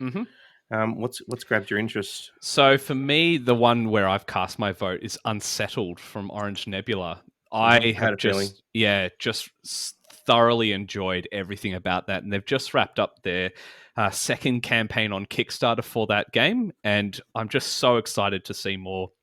I've played through 3 and a bit of the planets already, so I've still got 2 more boxes yet to crack the shrink on and explore, but it's just for someone that does not like cooperative games. Admittedly, I'd play a lot of this solo, but I have been playing it with other people more recently, and they've been loving it. I love the story. I love the mechanics. I think it's just absolutely incredible. So Unsettled is where my vote is sitting for the medium weight game. Dicemen, medium weight games from 2021. Any standouts for you?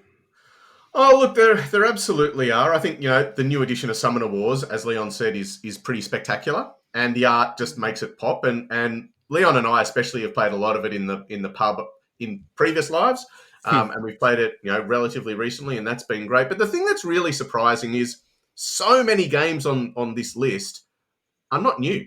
They're second editions. They're reprintings. They're all of those. You've got the other version of The Crew, which is The Crew. You've got you've got the second edition of Summoner Wars. You've got Descent. You've got all these games, which they're great games.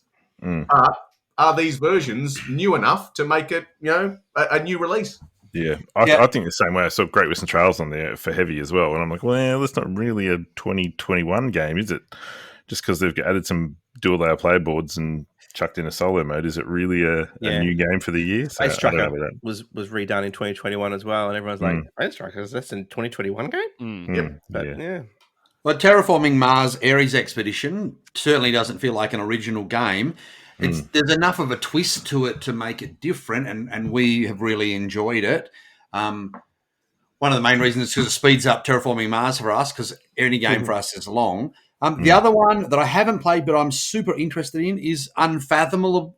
Unfathomable. Yes. Unpronounceable. Yeah, Unpronounceable. The remake of Battlestar Galactica.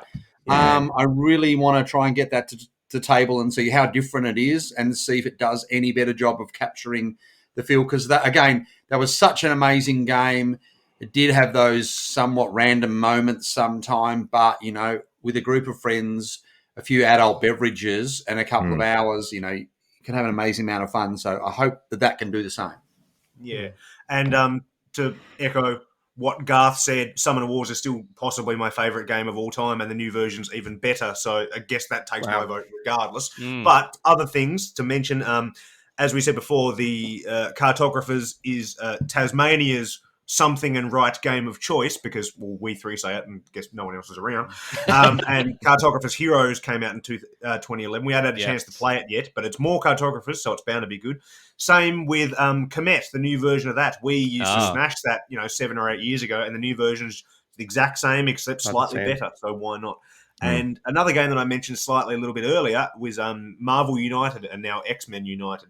For a game that is so easy to teach, and you could play this with people from any age, and the fact that, Marvel is the biggest IP in the world these days, it's a game that, and you can pick this up. This is a game that you can find in your Big W's and your Targets and whatnot. And even if not, you can get it on plenty of our friendly, board game retailers online for like $40 or something like that. And it's a game you can replay over and over and over again, and again, teach in a few seconds. That can't be understated. Like I said, Marvel Legendary was one of my favorites for many years. I've spent hundreds of dollars on it, and it just completely replaced it because that game took so long to get to the table with the setup that you could play Marvel United in the same time. So, and, little chibi minis, who doesn't love them? Well, adults most of the time, but I don't care about adults.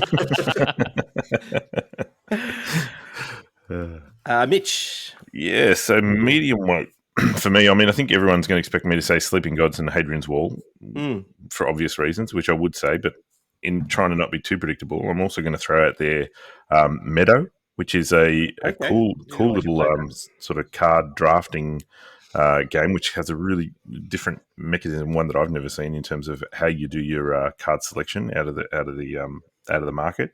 There's also Merchant's Cove by Carlo and Astrid, which is one of the most asymmetrical games I've ever played. It's almost like it's not one game; it's 5 games, all sort of crammed into together. But lots of fun, really good game, really good production value on that one. So that would be up there for me. And of course, in the solo realm, Final Girl. Yeah. Which I've only just sort of stumbled across. I sort of dodged it at first because I thought, I don't need another hostage negotiator game. But once hearing the reviews and got convinced to grab a copy and have a go, and I don't have hostage negotiator anymore. so they'd be my choices for medium games. I'm just going to mention a couple other games that we've sort of discussed during the year that fall into this category. So there's Cubitos, which I know Mike. I played at Mike's. Mike loves it, and I think it's replaced Quacks for him. 2 games that I backed on Kickstarter that sort of came out last year that I loved. One was Steampunk Rally Fusion. Had some great fun with that game, particularly at some of the game days. Roll Camera. The filmmaking co-op game had a lot of fun with that one. I know Jules has talked about Brian Baru before. That's a medium weight game that came out last year. Tiny Epic Pirates, which I may be speaking about a little bit later on. But I think for me, Hadrian's Wall is the one that I really love from these ones. I do have a couple other ones that I've recently purchased, like Sleeping Gods, which I haven't played yet. So Hadrian's Wall for me, I think is probably going to be my favorite medium game from 2021. And just rounding out the trio, we've obviously got heavy games. My pick for heavy game, I actually don't think I picked. What did I pick? I think I've actually bowed out and not selected a heavy game, which is a bit of a cop out. But I haven't played any of them, and I don't want to just say Ark Nova or Batoku for the hell of it. Sorry to derail the podcast completely because it just popped into my head because it wasn't written on any of these lists. Arnak, where's Arnak? I think. Well, I think Arnak is 2020. 2020, yeah. Well, the expansion it takes a while to get here, and the expansion did come out. The expansion come out this year, I think. The expansion is 2020. Is a 2021 stop release. derailing and shut up. No. So Arnak, is it the Leaders expansion? You guys talked about it on a recent pod, didn't you? Yeah. Don't play the base game ever again. Basically. I think that will feature pretty heavily in the Terraforming Mars category. Prelude. It's King of Tokyo. Power Up. You don't play it without it. Yeah, right. Maybe that'll take it from to okay for me then. It definitely increases it quite a lot for something so small. Okay. So while we're with you guys, any heavy games have you played? Obviously, Ark Nova is. Yeah. Look. For me, I will not say it's an oath, but I will be very surprised if it's not at the top of a lot of people's games of the year. Yeah. You know, I think it actually is a game that is going to live up to the hype. The one big criticism is the randomness of the massive deck of cards. And it will potentially win you or lose you the game, and that's fair enough. But it is so fun and so enjoyable to watch the other players struggle with the selection from their little river of cards. And you're watching the zoos come up, and the theme, it's great. It's a zoo tycoon, and look, it's got the vassal seal of approval. Obviously, Shut Up and Sit Down have done their review, and those couple of things combined, I mean, it's going to sell a lot. But yeah, I think it's going to be hard to go past that one. The other one I'll throw in there that we have just sort of dipped our toe into is Oath. Yes. And we have been looking for what is going to be our next King's Dilemma, our game that we play over the next 12 to 18 months. I don't know if Oath is going to be it, but we're certainly curious. Have we played the second game or just the first? I haven't played it. That's right. You weren't available. We played the first one. Just that whole notion of world building of where it's not legacy, but those cards that come out, some of them are going to stay in the world. Some of them are going to go, depending on what you did with them. That's quite a fascinating concept. So I'm sort of excited to see where that goes. And for me, I'll throw in the trilogy of our good mate from across the pond, Shem Phillips, his West Kingdom trilogy, which has been rounded out now because in the last 2 years, Viscounts has come out completely in I think last year, as well as both the other two Architects and Paladins have also received expansions. So between that, there's now expansions for pretty much all of them, and you can play them all together with the Tomb Saga thing. All of those, if somebody said to me, my 3 favorite worker placement games ever are those 3, I wouldn't necessarily argue with them. And I don't play heaps of heavy games, mainly because, like I said, I'm the one who has to buy the damn things. But those were always instant purchases for me after the Viking saga and after meeting him and seeing how passionate he is about the games and what he does with his games. And the only thing, again, haven't played, but it's sitting about 2 meters over there, is Successors. So I've opened it. It's out of shrink. I've opened the rulebook. I've closed the rulebook, and it's still over there. But I want to get into this game. Have any of you played it? Like, it's a game that I really want to like. Because it says it's going to condense down something like Here I Stand or, one of these really long games, but maybe down to a few hours. It's not going to be a few hours. It's going to be a day, but I want to love that game. What about yourself, Jules? I saw your fist pump the air when the guys mentioned Oath. Yeah, that's the one that's got my vote. I've been lucky enough to get a few games into Oath, and unfortunately, that has been online. I haven't been able to play with my copy, but I've still gotten that same feel. I have thoroughly enjoyed seeing that world building evolve over multiple games, and with the objective changing each game feeling very different in what you're trying to do, because that first game you play is all about area control. And then all of a sudden your second game is like, I don't care what I control. I want, the relics all of a sudden. And I need to dive even more deeper into it, because I still feel like I've barely scratched the surface of it, but I'm itching to get in. And it's just, the Carl Farron artwork is awesome, but it is a very unique and weird game, but by far my favorite heavy game from 2021. And yourself, Mitch? Well, interestingly enough, looking through the list that you sent us, Dan, as some of those examples, I haven't played any of them. Yeah. The only one on the list that I played was Great Western Trail, and I don't think that counts. But I would like to give Boon Lake a try, because it is a Fiesta game. Yeah, I've heard mixed things about it, though. Yeah. Well, you hear mixed things about most games, right? Yeah, that's true. But, so I can't really contribute. Unfortunately, for once in my life, I'm useless. So it wasn't just me that hasn't. And that's actually why I haven't voted. So a couple other games that could fit in this category if people want to nominate. Clash of Cultures Monumental Edition came out last year. Batoku, none of you guys have mentioned that. Great Wall, Coffee Coffee Traders. I know that was pretty popular. I think Adrian really enjoyed that one. Yeah. Yep. Nemesis Lockdown. Obviously, Leon's already spoken about that. Golem. I don't think that's actually hit our shores yet. I know there was a massive buzz around that spiel last year. I haven't seen it in any of our retail stores.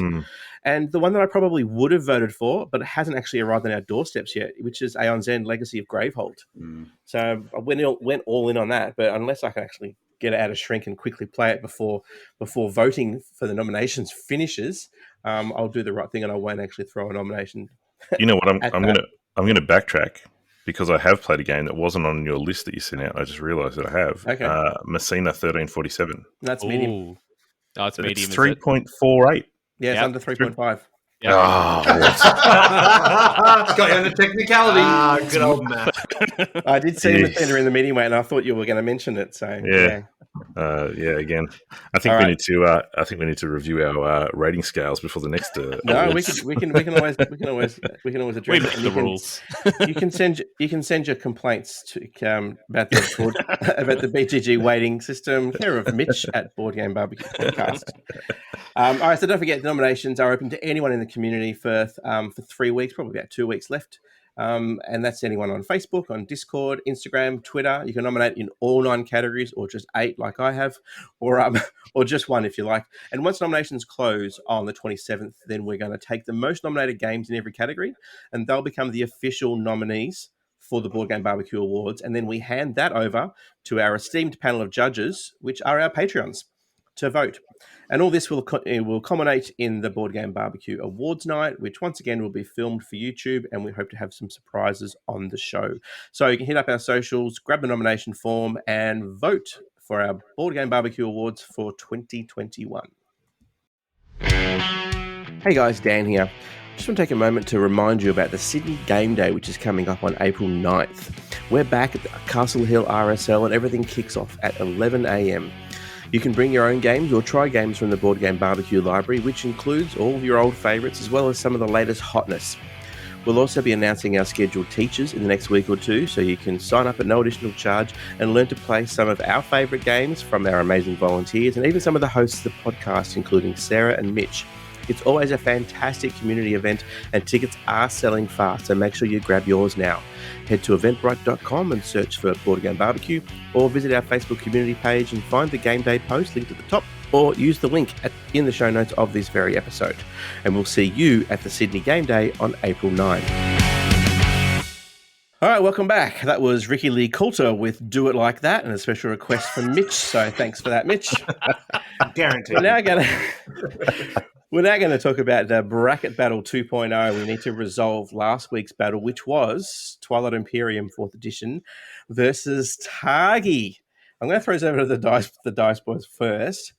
Do you guys have if this was basically, if you're unaware, what we've done is we've taken about 64 games. We all nominated a bunch of games ourselves. The community threw in some games as well. We jumbled them up, threw them into a bracket, and we're currently in round 2 of the bracket battle. Which is the better game, TI4 or Targi, which should go through to the next round? And the brackets are what games are least like each other? Is that how it works? Yeah, pretty much. Look, I'm going to let Leon answer, and then I'll see what he says, and I'll counter him. Okay. TI4, as of right this second, although I've said it multiple times throughout this last 2 hours of recording, is my favourite game of all time at the moment. And it is a game that, like I said, even in the last year, between all the work and all the having the child, I've played TI4 with my friends. Not these lads, though, because they were busy doing other things for some reason. We're also not your friends. That's very true. This is a job, and always will be. I've played it, I think, 6 times. So 6 times in the last year of, having very little time and getting people in the same spot at the same time. I've spent a good solid 12 hours in a day playing that game, and it streamlines TI3 so much, but yet because it's so enjoyable, we still sit around and talk nonsense and drink and whatnot. And again, when you talk about experience, I don't think I've had a better experience around a table in many years than playing that. And Targi has a nice looking box. Very black. I haven't actually played it, I must say. I've always wanted to because I always thought the box looked cool. I've heard a lot of good things about Targi. I also have not played it. I haven't played TI4 because Leon has never invited me. Sounds I like have played lots of TI3. It's possibly true, actually. No, I turned you down. It's okay. That's right. I'm looking forward to playing TI4, but it is just one of those, you've got to put aside 12 hours. Yeah. And it's just really difficult when there's so many other games to play. But if I had to pick between the two, I'd definitely pick TI4.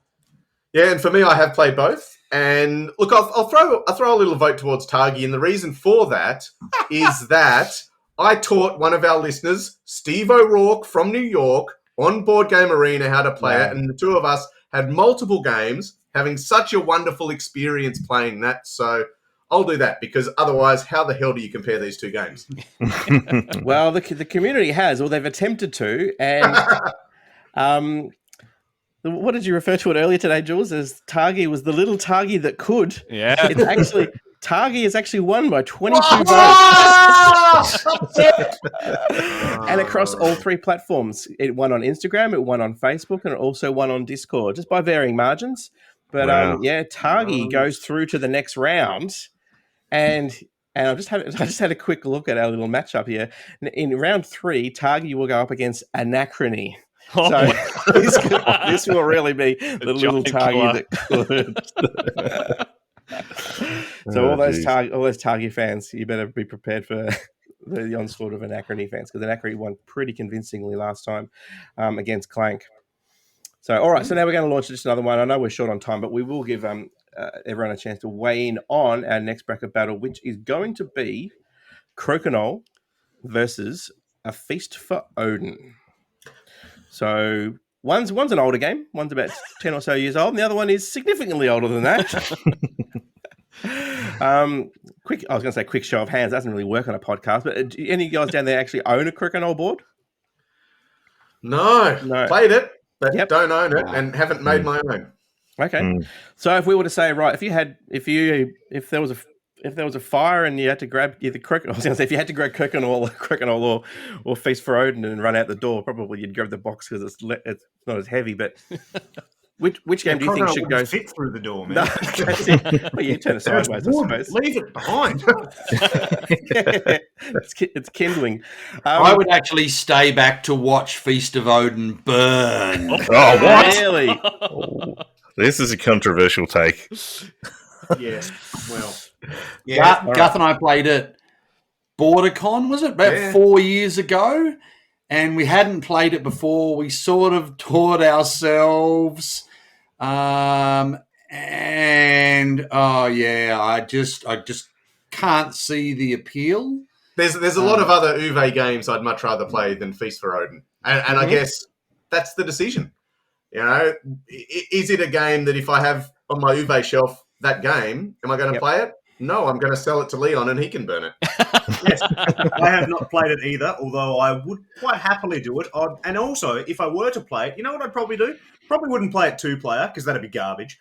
Probably wouldn't play it in a convention where there's people around us everywhere and I'm just going to learn it at the drop of a hat. I reckon I'd play it probably 3 or 4 players. Somebody that's played it before can teach me, and I reckon I'll have a rollicking good time. That's not a bad idea. Yeah. So Crokinole, 1876 has got on BGG. Take that for what you will, and ranked 59 overall. Feast for Odin ranked 22. So they are fairly popular games, particularly in the community. I think they both won fairly convincingly their first round brackets. Jules, which way do you think this is going to go? I think Feast for Odin might take it this time. It's very popular in the community. I've only played Crokinole a handful of times, and I've had a blast doing it. I haven't played A Feast for Odin, but I know how to play it. I've learnt the rules and watched a couple of games. But you know how to play Tetris? I'm very good at that.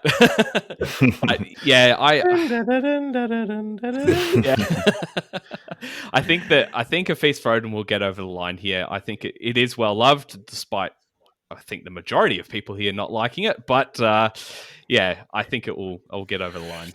I wouldn't say I don't like it. I just suck at it. That's all. I struggle to get a positive score in that damn game, but I think I've got one going at the moment with BGA with some of the guys in the community, and I am not doing well at all. Mitch, what about yourself? Well, Feast for Odin is in my top 10 of all time. I love it. It's fantastic. So the things that I like about it, it's not as hard. It's not as hard and heavy as I guess you might think going in. Sure, there's 36 or 56 or however many ridiculous number of different worker placement spots you can choose from. But when you move from left to right, you increase it's essentially the same worker placement spot, but you just get a little bit of an increase to it because you're playing more workers to it. So you don't really have that many different choices. It's more of a top to bottom in terms of choices as far as the actions go. Additionally, for me as a bit of a solo gamer, it plays so smoothly solo because it's literally just the first turn you play, you're playing with one color set of meeples, and then you don't bring them back at the end of the game. And then the second turn, you're playing with a different set. So the ones you played in the first round are then blocking the spots for you to go into the second round. They're acting as that sort of other opponent for your second turn. And then you just, go back and forth with that each turn you take. So it's so easy. There's no upkeep in terms of an AI opponent or anything like that. It is beat your score, which maybe some people don't really appreciate, but a game like Feast for Odin, where scoring is a bit of a challenge in the first place, I think it works out anyway. And the other thing I really like about it is the Tetris board that Mark alluded to before, which is or boards, depending on how you choose to play. It gives you something to do in your downtime. So you take your turn, you get your bits and pieces and whatever you get with your worker placement, and then it's the end of your turn. Someone else takes their turn, and you can spend the whole time in between working on your tile placement and how you're going to fit all those pieces into your little Tetris puzzle. So it doesn't have that, downtime time because you've always got something to think about, work on your board. Yeah, I really like it. I think it's fantastic. Mitch, is it not a black mark against a game when it needs to provide another game to distract you or to take up the time you spend not playing the actual game?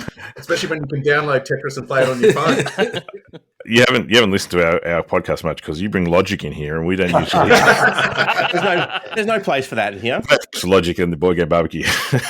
Isn't there only Rosenberg in your top 10?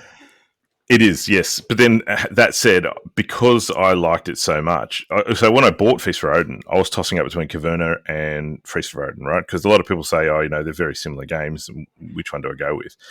And the difference maker was someone was selling a sealed copy secondhand pretty cheap. So I was like, that'll do. That's the decision for me. And once I got it, enjoyed it, I was like, well, I don't really need to put too many others in my collection, right? So is there a possibility that I'd play Caverna and go, oh, wow, this is heaps better? Yes, but I'm not willing to admit that. See, for me, I think it's still all Agricola because no other game makes me feel so bad and so hungry because I can't feed my family as that. I put that in the same category as This War of Mine. Yeah. Or games that make me miserable, but I want to keep playing. Wow. Because I just struggle to feed these poor little things. Yeah. See, that everyone says that about Agricola, and I've never played Agricola. Everyone says, it's so tight. And the reason that I won't is because I know for a fact that I am no good with super tight games. Like, I'm trying to think of what the other game was that I played recently with Adrian and Sarah, and they were like, oh, we love it. And I'm like, can't stand this game. It drives me crazy because I'm not smart enough to really be that efficient. I know that I'm going to screw up, and I'm going to do stuff that's inefficient, and all my family will die of starvation probably midway through the game, and then I'll have a tantrum and storm out. So, But that's the Agricola experience. You'll tell everyone that that's your experience, and then you want to get back to it. I know it. Subsisting farming for fun and profit. Correct. Yeah, I've got to give it a go sometime. Yeah, definitely. absolutely do. Yeah. Caverna is over there, and I won't play it because there's Agricola. It's that simple. Yeah, right. Yeah, right. Okay. Okay, there you have it. I feel like someone should go into bat for Crokinole, but you know what? There is actually a really big Crokinole community out there, and a lot of our own community are big fans of Crokinole. So I'm sure it'll still get a good showing. It actually beat Imperial Settlers in round 1 to get through to round 2. So all those Crokinole people will come out with their wax boards and their flicking techniques, and they'll try and flick the Tetrisy Feast for Odin. I just saw a post on Facebook the other day saying that they're about to kick off a national tournament, a Crokinole tournament or something like that. Yeah, right. It's about to start. Yeah, so that would be interesting. Well, it is a dexterity game, and really, I know people in the podcast can't take a look at the 6 of us, but, dexterity, our bodies, Hey, I resemble that comment. All right. So don't forget, you can go to our socials and vote and make sure that you vote for your favorite so it goes through to round 3. And with that, we're going to wrap up the show with Swear an Oath. Hey guys, it's Mike here. I'm here to talk to you about Advent Games. Have you bought a game from Advent yet? If you haven't, you definitely should. Dean and his team are absolutely amazing. They've got an amazing website, really heavily curated with all sort of different categories from deck building and rare games, and look, just go check it out. They offer $10 flat rate shipping all around Australia. They also directly support the podcast game days up in Sydney, so you can go by and say hello. Guys, go check out Advent. You won't regret it. And that was Snow Informer with the Mitch Keddy edit. Now, before we get to our oaths, mention if you want to support the podcast, you can always do that by going to patreon.com/boardgamebarbecue. You can sign up to donate and get access to exclusive podcast episodes that we record just for our patrons. And remember, we never want you to contribute to the Patreon or donate to us if it's going to cause you any financial hardship. But in any fact, there are plenty of ways to support the podcast without donating. You can go to Apple Podcasts and leave a star review, or Spotify's new star rating system. It only takes a few seconds, and it absolutely means the world to us. You can also get involved in the Board Game Barbecue community by joining our Facebook community, following us on Twitter, on Instagram, or on YouTube. And of course, there's always our Discord community as well, where there are always games and conversations going on. Get involved, support the show. All the links are in the show notes. All right. Now, guys, Dicemen, we swear an oath at the end of every episode, and we take these oaths very, very seriously, as Mitch and Jules are about to attest, because they completed their oaths that they swore on the last episode. Didn't you, Mitch? I actually did complete my oath. I had 2 because I had not completed the other one last time. But my 2 oaths were to play After the Virus, which is little, it's a little. It's by I can't think of his first name, Frixelius, the guy who did Terraforming Mars. Yep.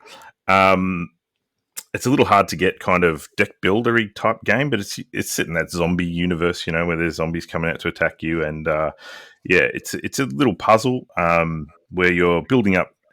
It reminded me a little, the way it plays, it reminded me a little bit of Undaunted, in the sense that it's a little sort of campaign. You play game 1. It's the objective is achieve this, and the first objective is very simple. I think the first objective was to equip 4 equipment cards, and then you win.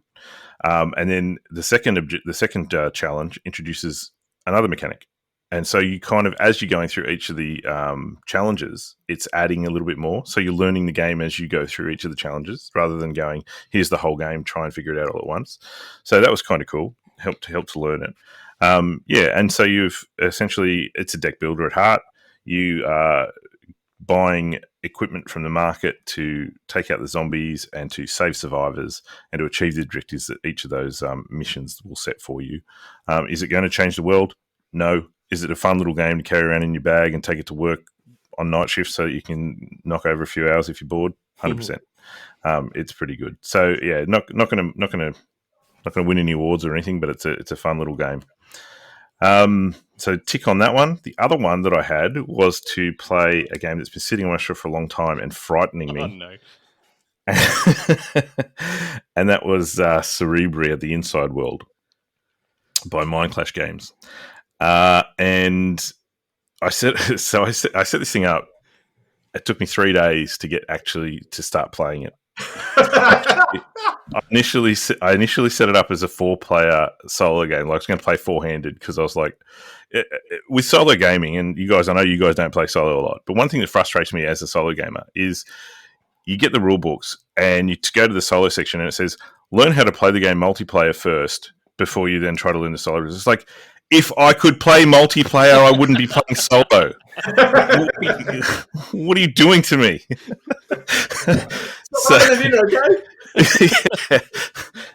So I set it up as a 4-handed solo game to start with. I got halfway through that and went, you know what? I think I'm good. I'm gonna jump straight into the solo mode, and I did.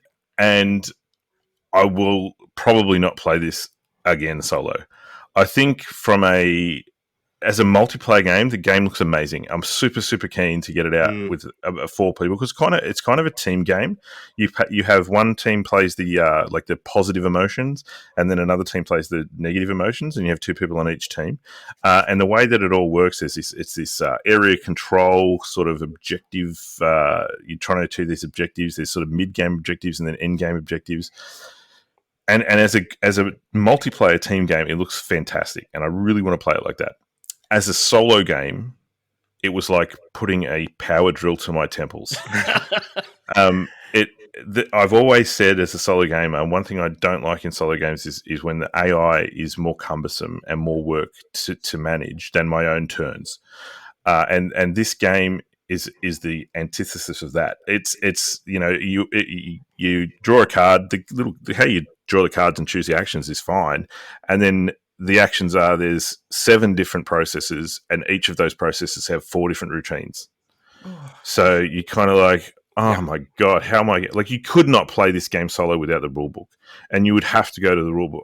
Well, maybe you could. Maybe I know there's people out there smarter than me, but at my level of minimal intelligence, it's not possible. There are so many exceptions to exceptions upon exceptions, and I got about 4 turns in and went, I'm done. I'm not torturing myself anymore with this. It's just far, far, far too. You need too like much. a flow chart sort of next to you saying, if this, then this, otherwise do this. So. Yeah, maybe someone's done that on BGG. I know a lot of these more complex sort of AIs that they have, someone will go and streamline it and put it into something you can laminate and have there as a reference. Maybe that exists, but I got to the point where I didn't care. I wasn't going to find out. Because it was just too much for me, and it wasn't enjoyable. And my turn was taking 30 seconds. And then I'm spending 20 minutes trying to figure out what the AI does. So it was like, nah, I'm done. It won't happen again. So Cerebria won't be played solo ever again, but I'm really keen to get it to the table in a group. I know Sarah was saying she's keen. So maybe we'll grab Harry and someone else, and we'll I'd be keen as well if I could get up there, because when you mentioned it, I went onto YouTube and watched a few reviews and playthroughs. It looks beautiful. It's a really beautiful game. Production wise, it's unbelievable. It's really, really well done. It's just an amazing game from that aspect. But I think it absolutely has a potential as a 4-player game. But and the solo mode was done by David Turtsey, and he's got a great reputation for doing solo modes, but he's also a lot smarter than I am. Have you guys played Cerebria at all? No. No, it sounds like we're not smart enough for it either. Just stick with coin games. Maybe they're more easy. Oh, dear. Yeah, so that's me. So that's done and done for my 2 oaths. Cool. In terms of my next oath, I'm going to wind it back a little bit because the huge, overbearing, heavy games has been enough for me this week. No more Mind Clash games? No more Mind Clash games, but I'm going to have a crack at a little game that I kickstarted a while ago. There was a little bit of drama with this one because it got my first one that was sent to me got lost in the mail, and the designers were happy to help me get another one, but then COVID stopped USPS from sending to Australia. So they're like, we'll send you it, but they won't let us at the moment. I'm like, oh, crap. So anyway, there was a bit of a rigmarole around actually getting the game. It finally turned up. It's right here. It's called Harsh Shadows. Ooh. Oh. It's just a little 1-deck game. It's a solo game about spies and espionage and trying to crack a case. I haven't really looked too far into it, but I, Mitch Keddy, will swear that by the next time I'm on the podcast, I will play Harsh Shadows and let you know what it's like. Very cool. I'm interested to hear about that. I might go next because I had a couple outstanding. One, I did actually complete the oath to play, and you were talking about it before, Mark, Detective. A modern crime board story game, whatever it's called. And my oath was simply just to play the first case, but during the week I completed case number 2 with Jonathan from our Discord. We'll play that, and this game is getting so good now. I think just by having a look at what case number 3 is about to do, it sort of goes a different direction, but case number 2 directly chained off case number 1. It was to try and solve a murder that was sort of discovered or uncovered during the first case. So everything's the plot is starting to thicken. And if I had one of those boards with the red string and the pins, and I'd be starting to weave a massive tapestry. And as it is, we're both taking notes frantically. And okay, this person was here at this time. So still really, really loving Detective. Also had a chance to play Radlands with Jules during the week after getting the deluxe version Kickstarter and having it on my shelf, just burning a hole in my Kallax. And what a great little 2-player game! You really enjoyed it too, Jules, probably because you beat me. Well, you thrashed the pants off me, but yeah, but it's really, really good. There's a lot to like about it, and obviously there's there are all these different characters and character abilities that you use to create your defenses and defend your camp, but we just use the six recommended ones. Yeah, the 6 camps that it recommends in your introductory game, but there is a deck full of camps. So the variability of each sort of game almost becomes a different scenario, and there are no doubles. And so the 3 different camps that Jules had were different to the 3 camps that I had, so they all had different abilities. One thing I really liked about the game was you can attack each other's camps and you can attack each other's sort of players, and the players are there primarily to sort of block the camps. So they're the first line of defense before your camp gets hit. But the currency is water. So it is very Mad Maxy, and you only get 3 water, but you can purchase more water on a previous turn, so you can use it on a later turn. So you might only use 2 water for actions and use your 3rd water to actually secure a water silo. So then you'll have 4 in your following turn. But there's also a track of 1, 2, 3 spots where you can send the what are they called now? The raid. Yes. Set a raid towards the other camp, and that is almost unstoppable. Yep. There are certain cards you can push that raid back a square, so it doesn't actually hit until maybe a turn later, but you can't stop that from coming. So you can see this raid, like the reckoning, is coming towards you, and you're trying to do what you can before it actually hits. And then when it does hit, well, it's going to take out something, and your players, your crew, you can rebuild them, you can put new crew down, but your camps, you cannot actually restore your camps. So it is actually a finite game. It's not going to just go on forever as you get attacked, then you rebuild, attack, rebuild. These raids that are sort of heading towards you are unstoppable, and so you're trying to frantically do what you can, because by sending a raid towards Jules and by Jules sending a raid towards me, it's sort of then now it's like a juggle of what do I do with my resources, and there's some things you can do, some things you can't do. Each game is around half an hour, and I thought it was great. And probably half an hour is a really good sort of sweet spot for that kind of game. Otherwise, it does become too much sort of to and fro, backwards and forwards. But for the sort of the post-apocalyptic neon sort of style game that it is, it was a lot of fun. And rock sleep, so the components are a really, really great quality. So really, really happy with that. And my other oath was to, after having Bobby Hill on the show, I said I was going to revisit Hadrian's Wall and try and beat a score of 70, which is actually the first mission, if you like, in the solo campaign. So there's 16 missions in the solo campaign, which you can download from BGG, and that's representative of the 16. I think it's the 16 towers that are actually along Hadrian's Wall. Right. And the first one is simply to get a score of 70. But Mitch, I've been playing it on normal mode. I haven't been playing it on easy. I'll have you know. I was going to say, you haven't done it yet, though, have you? No, I haven't. 68 is my best. Another day, I thought, look, I've got I'll just quickly try and just punch out a game in half an hour, because normally about 45, 50 minutes for a game. I'll quickly punch one out in half an hour, and I was just ticking things off, and this gets me this, and this gets me that, and I got less than 60. I'm like, all right, I need to actually take my time, because I can't just quickly whip out a game and beat 70. That's not going to happen. So, but my new oath. And it's funny because we were going through the games from 2021, and I saw this on the list and went, oh, yeah, I've got that. I haven't actually played it yet. And it's a game that arrived last April while we were at our board game retreat. And my neighbor picked it up, and when I got home, I just unpacked it and chucked it straight on the shelf. Tiny Epic Pirates. And I think you've played this, Mitch, but I haven't actually had a crack at it yet. And I love I love Scott Arms games. I played most of his Button Shy games. I haven't played any of the Tiny Epic series at all. But as I think as one of the Dicemen guys said before, who doesn't love pirates? So I, Dan Harris, swear by the next time on the pod, I'm going to play Tiny Epic Pirates, and I'll report back and tell you how good it was. That was really bad.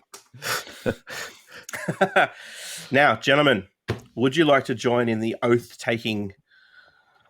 Absolutely. So, of course, we don't have an oath from last time, but I, Diceman Mark, do swear an oath that I will play a game of Ark Nova in under 4 hours. So I'm going to go from 6 hours down to under 4, and at least 2 people will get positive scores. Oh, okay. So your oath is reliant on someone else. Exactly what Mark says. They're lift their game, otherwise you fail your oath. That's right. Fantastic. Right.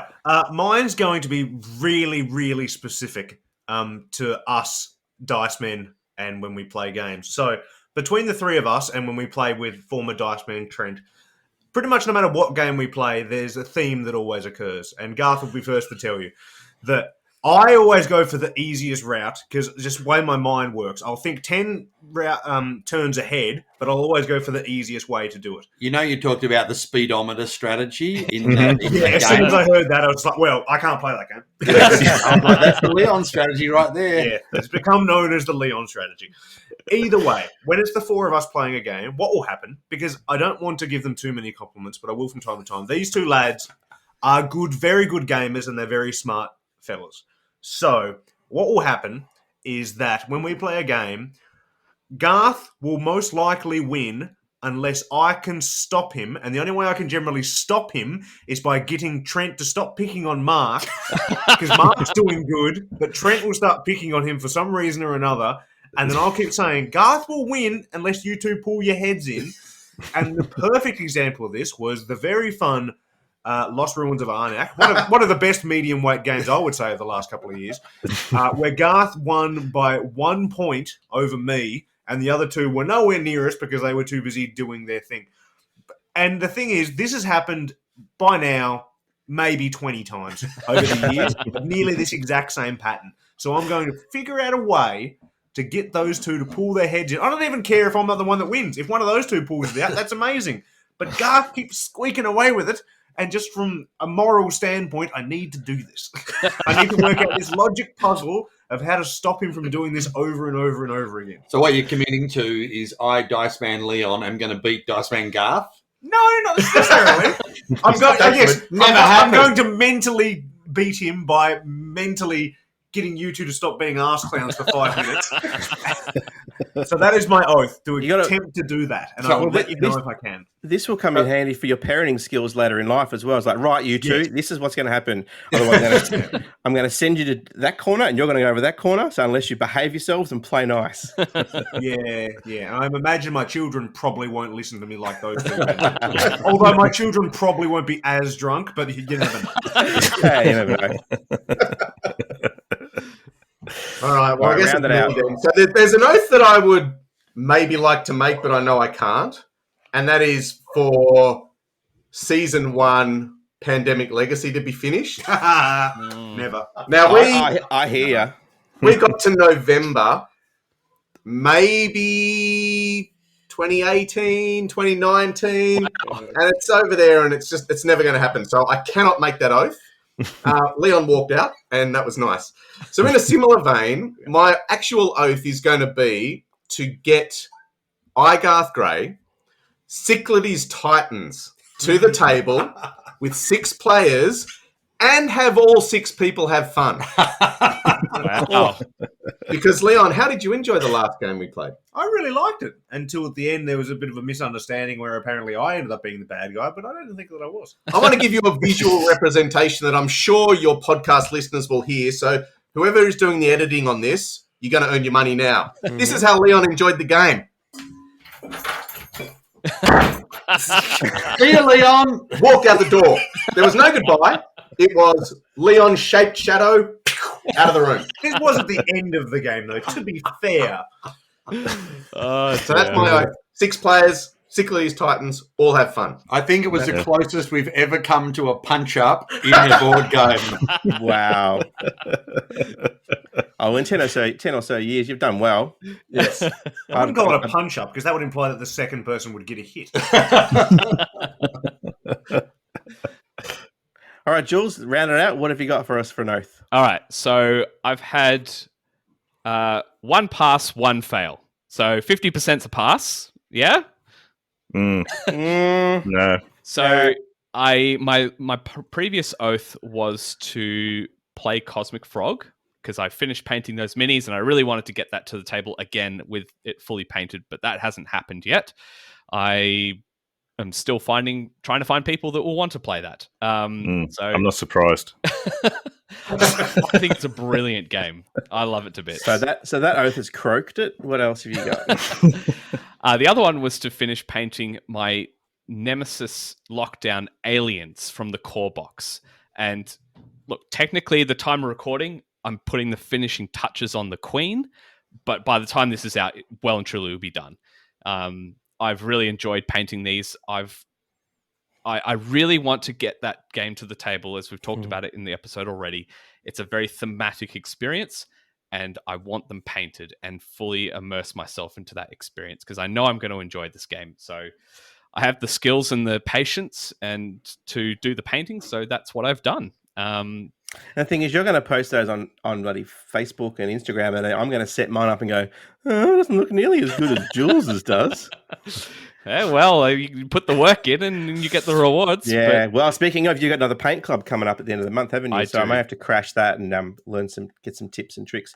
What was the oil thing that you put on the Queen today? Yeah, so, I mean, very quickly, I guess, one of the techniques in miniature painting that's quite popular at the moment is to use oil paints instead of your standard acrylic, which 99% of people use. But getting really good quality artist grade oil paints and thinning that down with odorless solvent and basically washing the whole thing, covering the whole model in that color, and then using either some Q-tips or some little makeup sponges or whatever to then wipe away the excess or whatever's on the top layer, so all your recesses get that beautiful shade of whatever you put down. Yeah, and you get a really grimy. And so I went with a really dark brown. So I mixed a brown and a black oil paint together, and you get this really good uniform look and color to it. And then I'm just going to go. The details I'm doing right now is just to go back and do some highlighting and paint the base, and it's all done. But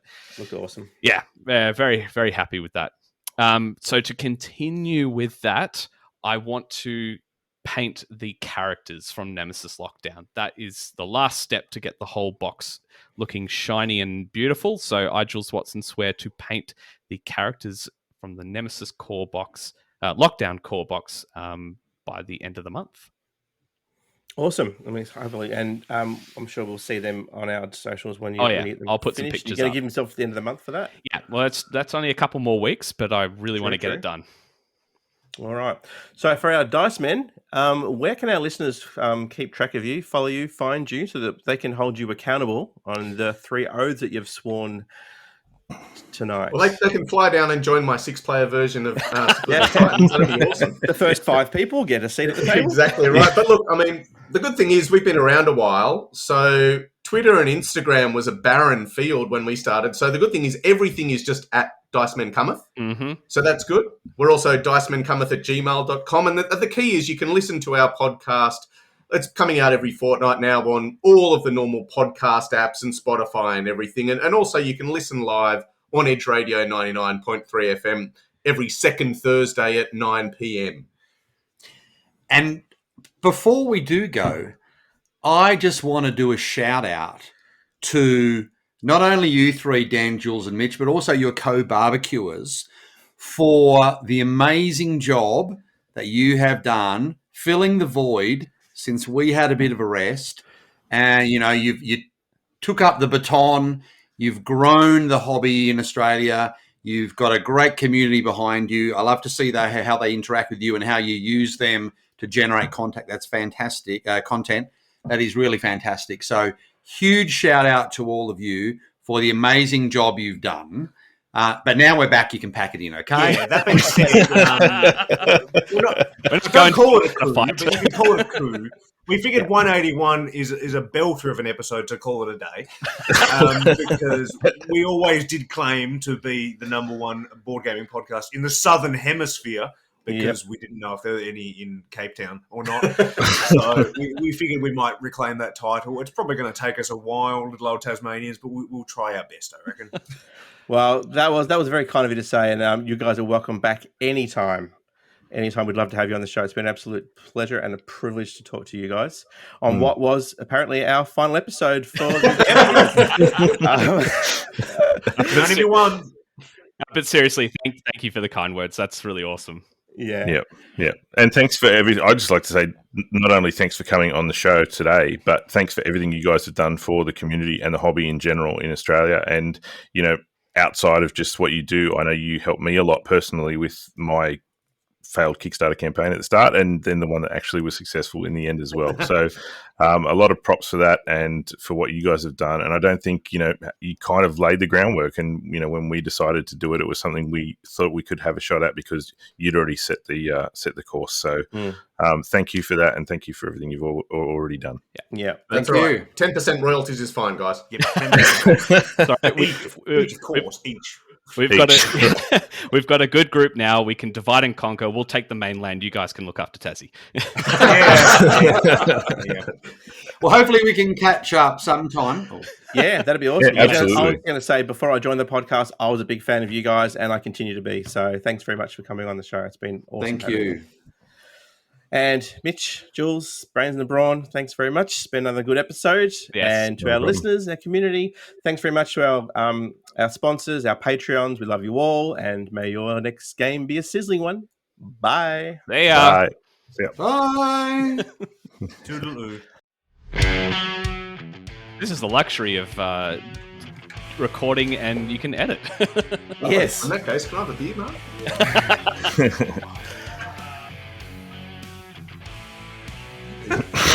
A European beer, I think. Have a car ride. Look at that. It's homebrew. It's a bloody milkshake. Like drinking multiple times, making us look like brain damages. Hey, it's homebrew. I made this beer, Liam. Oh, well done. Oh, okay. Yeah, top it up. Yeah, I'll need to. Yeah. There's some material for the secret segment, Dan. Yeah. Oh, yeah. We've been pretty good. We haven't swore once. Yeah, the number of times that I've said dick builder. Oh, no. Because I'm a fan of dick builders.